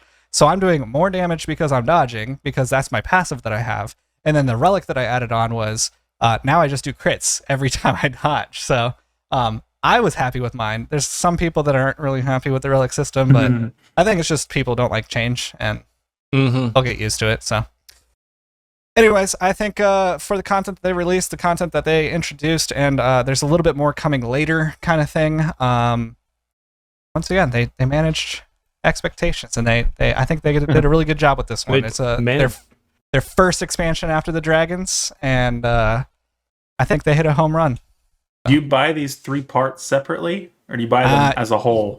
Yes, but usually the expansions were like $50-ish, and then they reduced the price to like $25. So you're just going to buy 3 versions of $25 instead of versions of $50-$60. Do you have to get like part 1 in order to get part 2? Yeah, I believe you will. Because essentially over the years, what they've been doing is like they released the initial game, right? And you paid for the initial game, and then they came out with Living World Season 1, which was more content, new story, but it was free. Nobody had to pay for anything. Then they came out with Living World Season 2. Nobody had to pay for anything. Heart of Thorns came out, and that was an expansion. People had to pay. Then they did Living World 3, and then Living World 4. Those were free. And then Path of Fire. Now, those Living Worlds, when you're playing, they were free. But if you logged in like years later and Living Worlds were there, like they're added to the game, now is when you would actually have to purchase them. So it's like free when you were initially playing the game, and if you wanted to log in and you were like, I might get to this later, you could log in and make sure like claiming like a free Epic game deal or something. Like you just make sure you get it into your system and then move on. Right. But like if you actually look at the MMO model, they're really doing a good job because we don't have to pay $60 for the expansion and then $15 every month. Guild Wars is a pay to play, and then you could just leave it. There's no subscription, and honestly, I feel like everybody who would be and is complaining about the amount of content that Guild Wars provides, kind of just like entitled MMO players, because realistically, there's some MMOs that give even less content. They're still like gouging you with that 60 and then subscription. So I don't know. I feel like they feel entitled because they go to the gem store and they buy all of the cosmetics and all. And it's like, you didn't have to do that. You could have honestly just bought the expansion and been done. So I feel like you've spent this entire podcast trying to force my hand into like naming it something to the effect of like, managing expectations or something along those lines. You've only brought it up every like 15, 20 minutes throughout the entire podcast. I don't have a choice now. My hands are tied. Yeah. Hands are tied. Okay, well, I think that's it for us. We'll be back in 2 weeks. So if you've made it this long, wow. Good on you. Bravo. 2 hours and 52 minutes. I'm impressed. But anyways, thanks so much for joining us. We'll catch you next time. Yeah.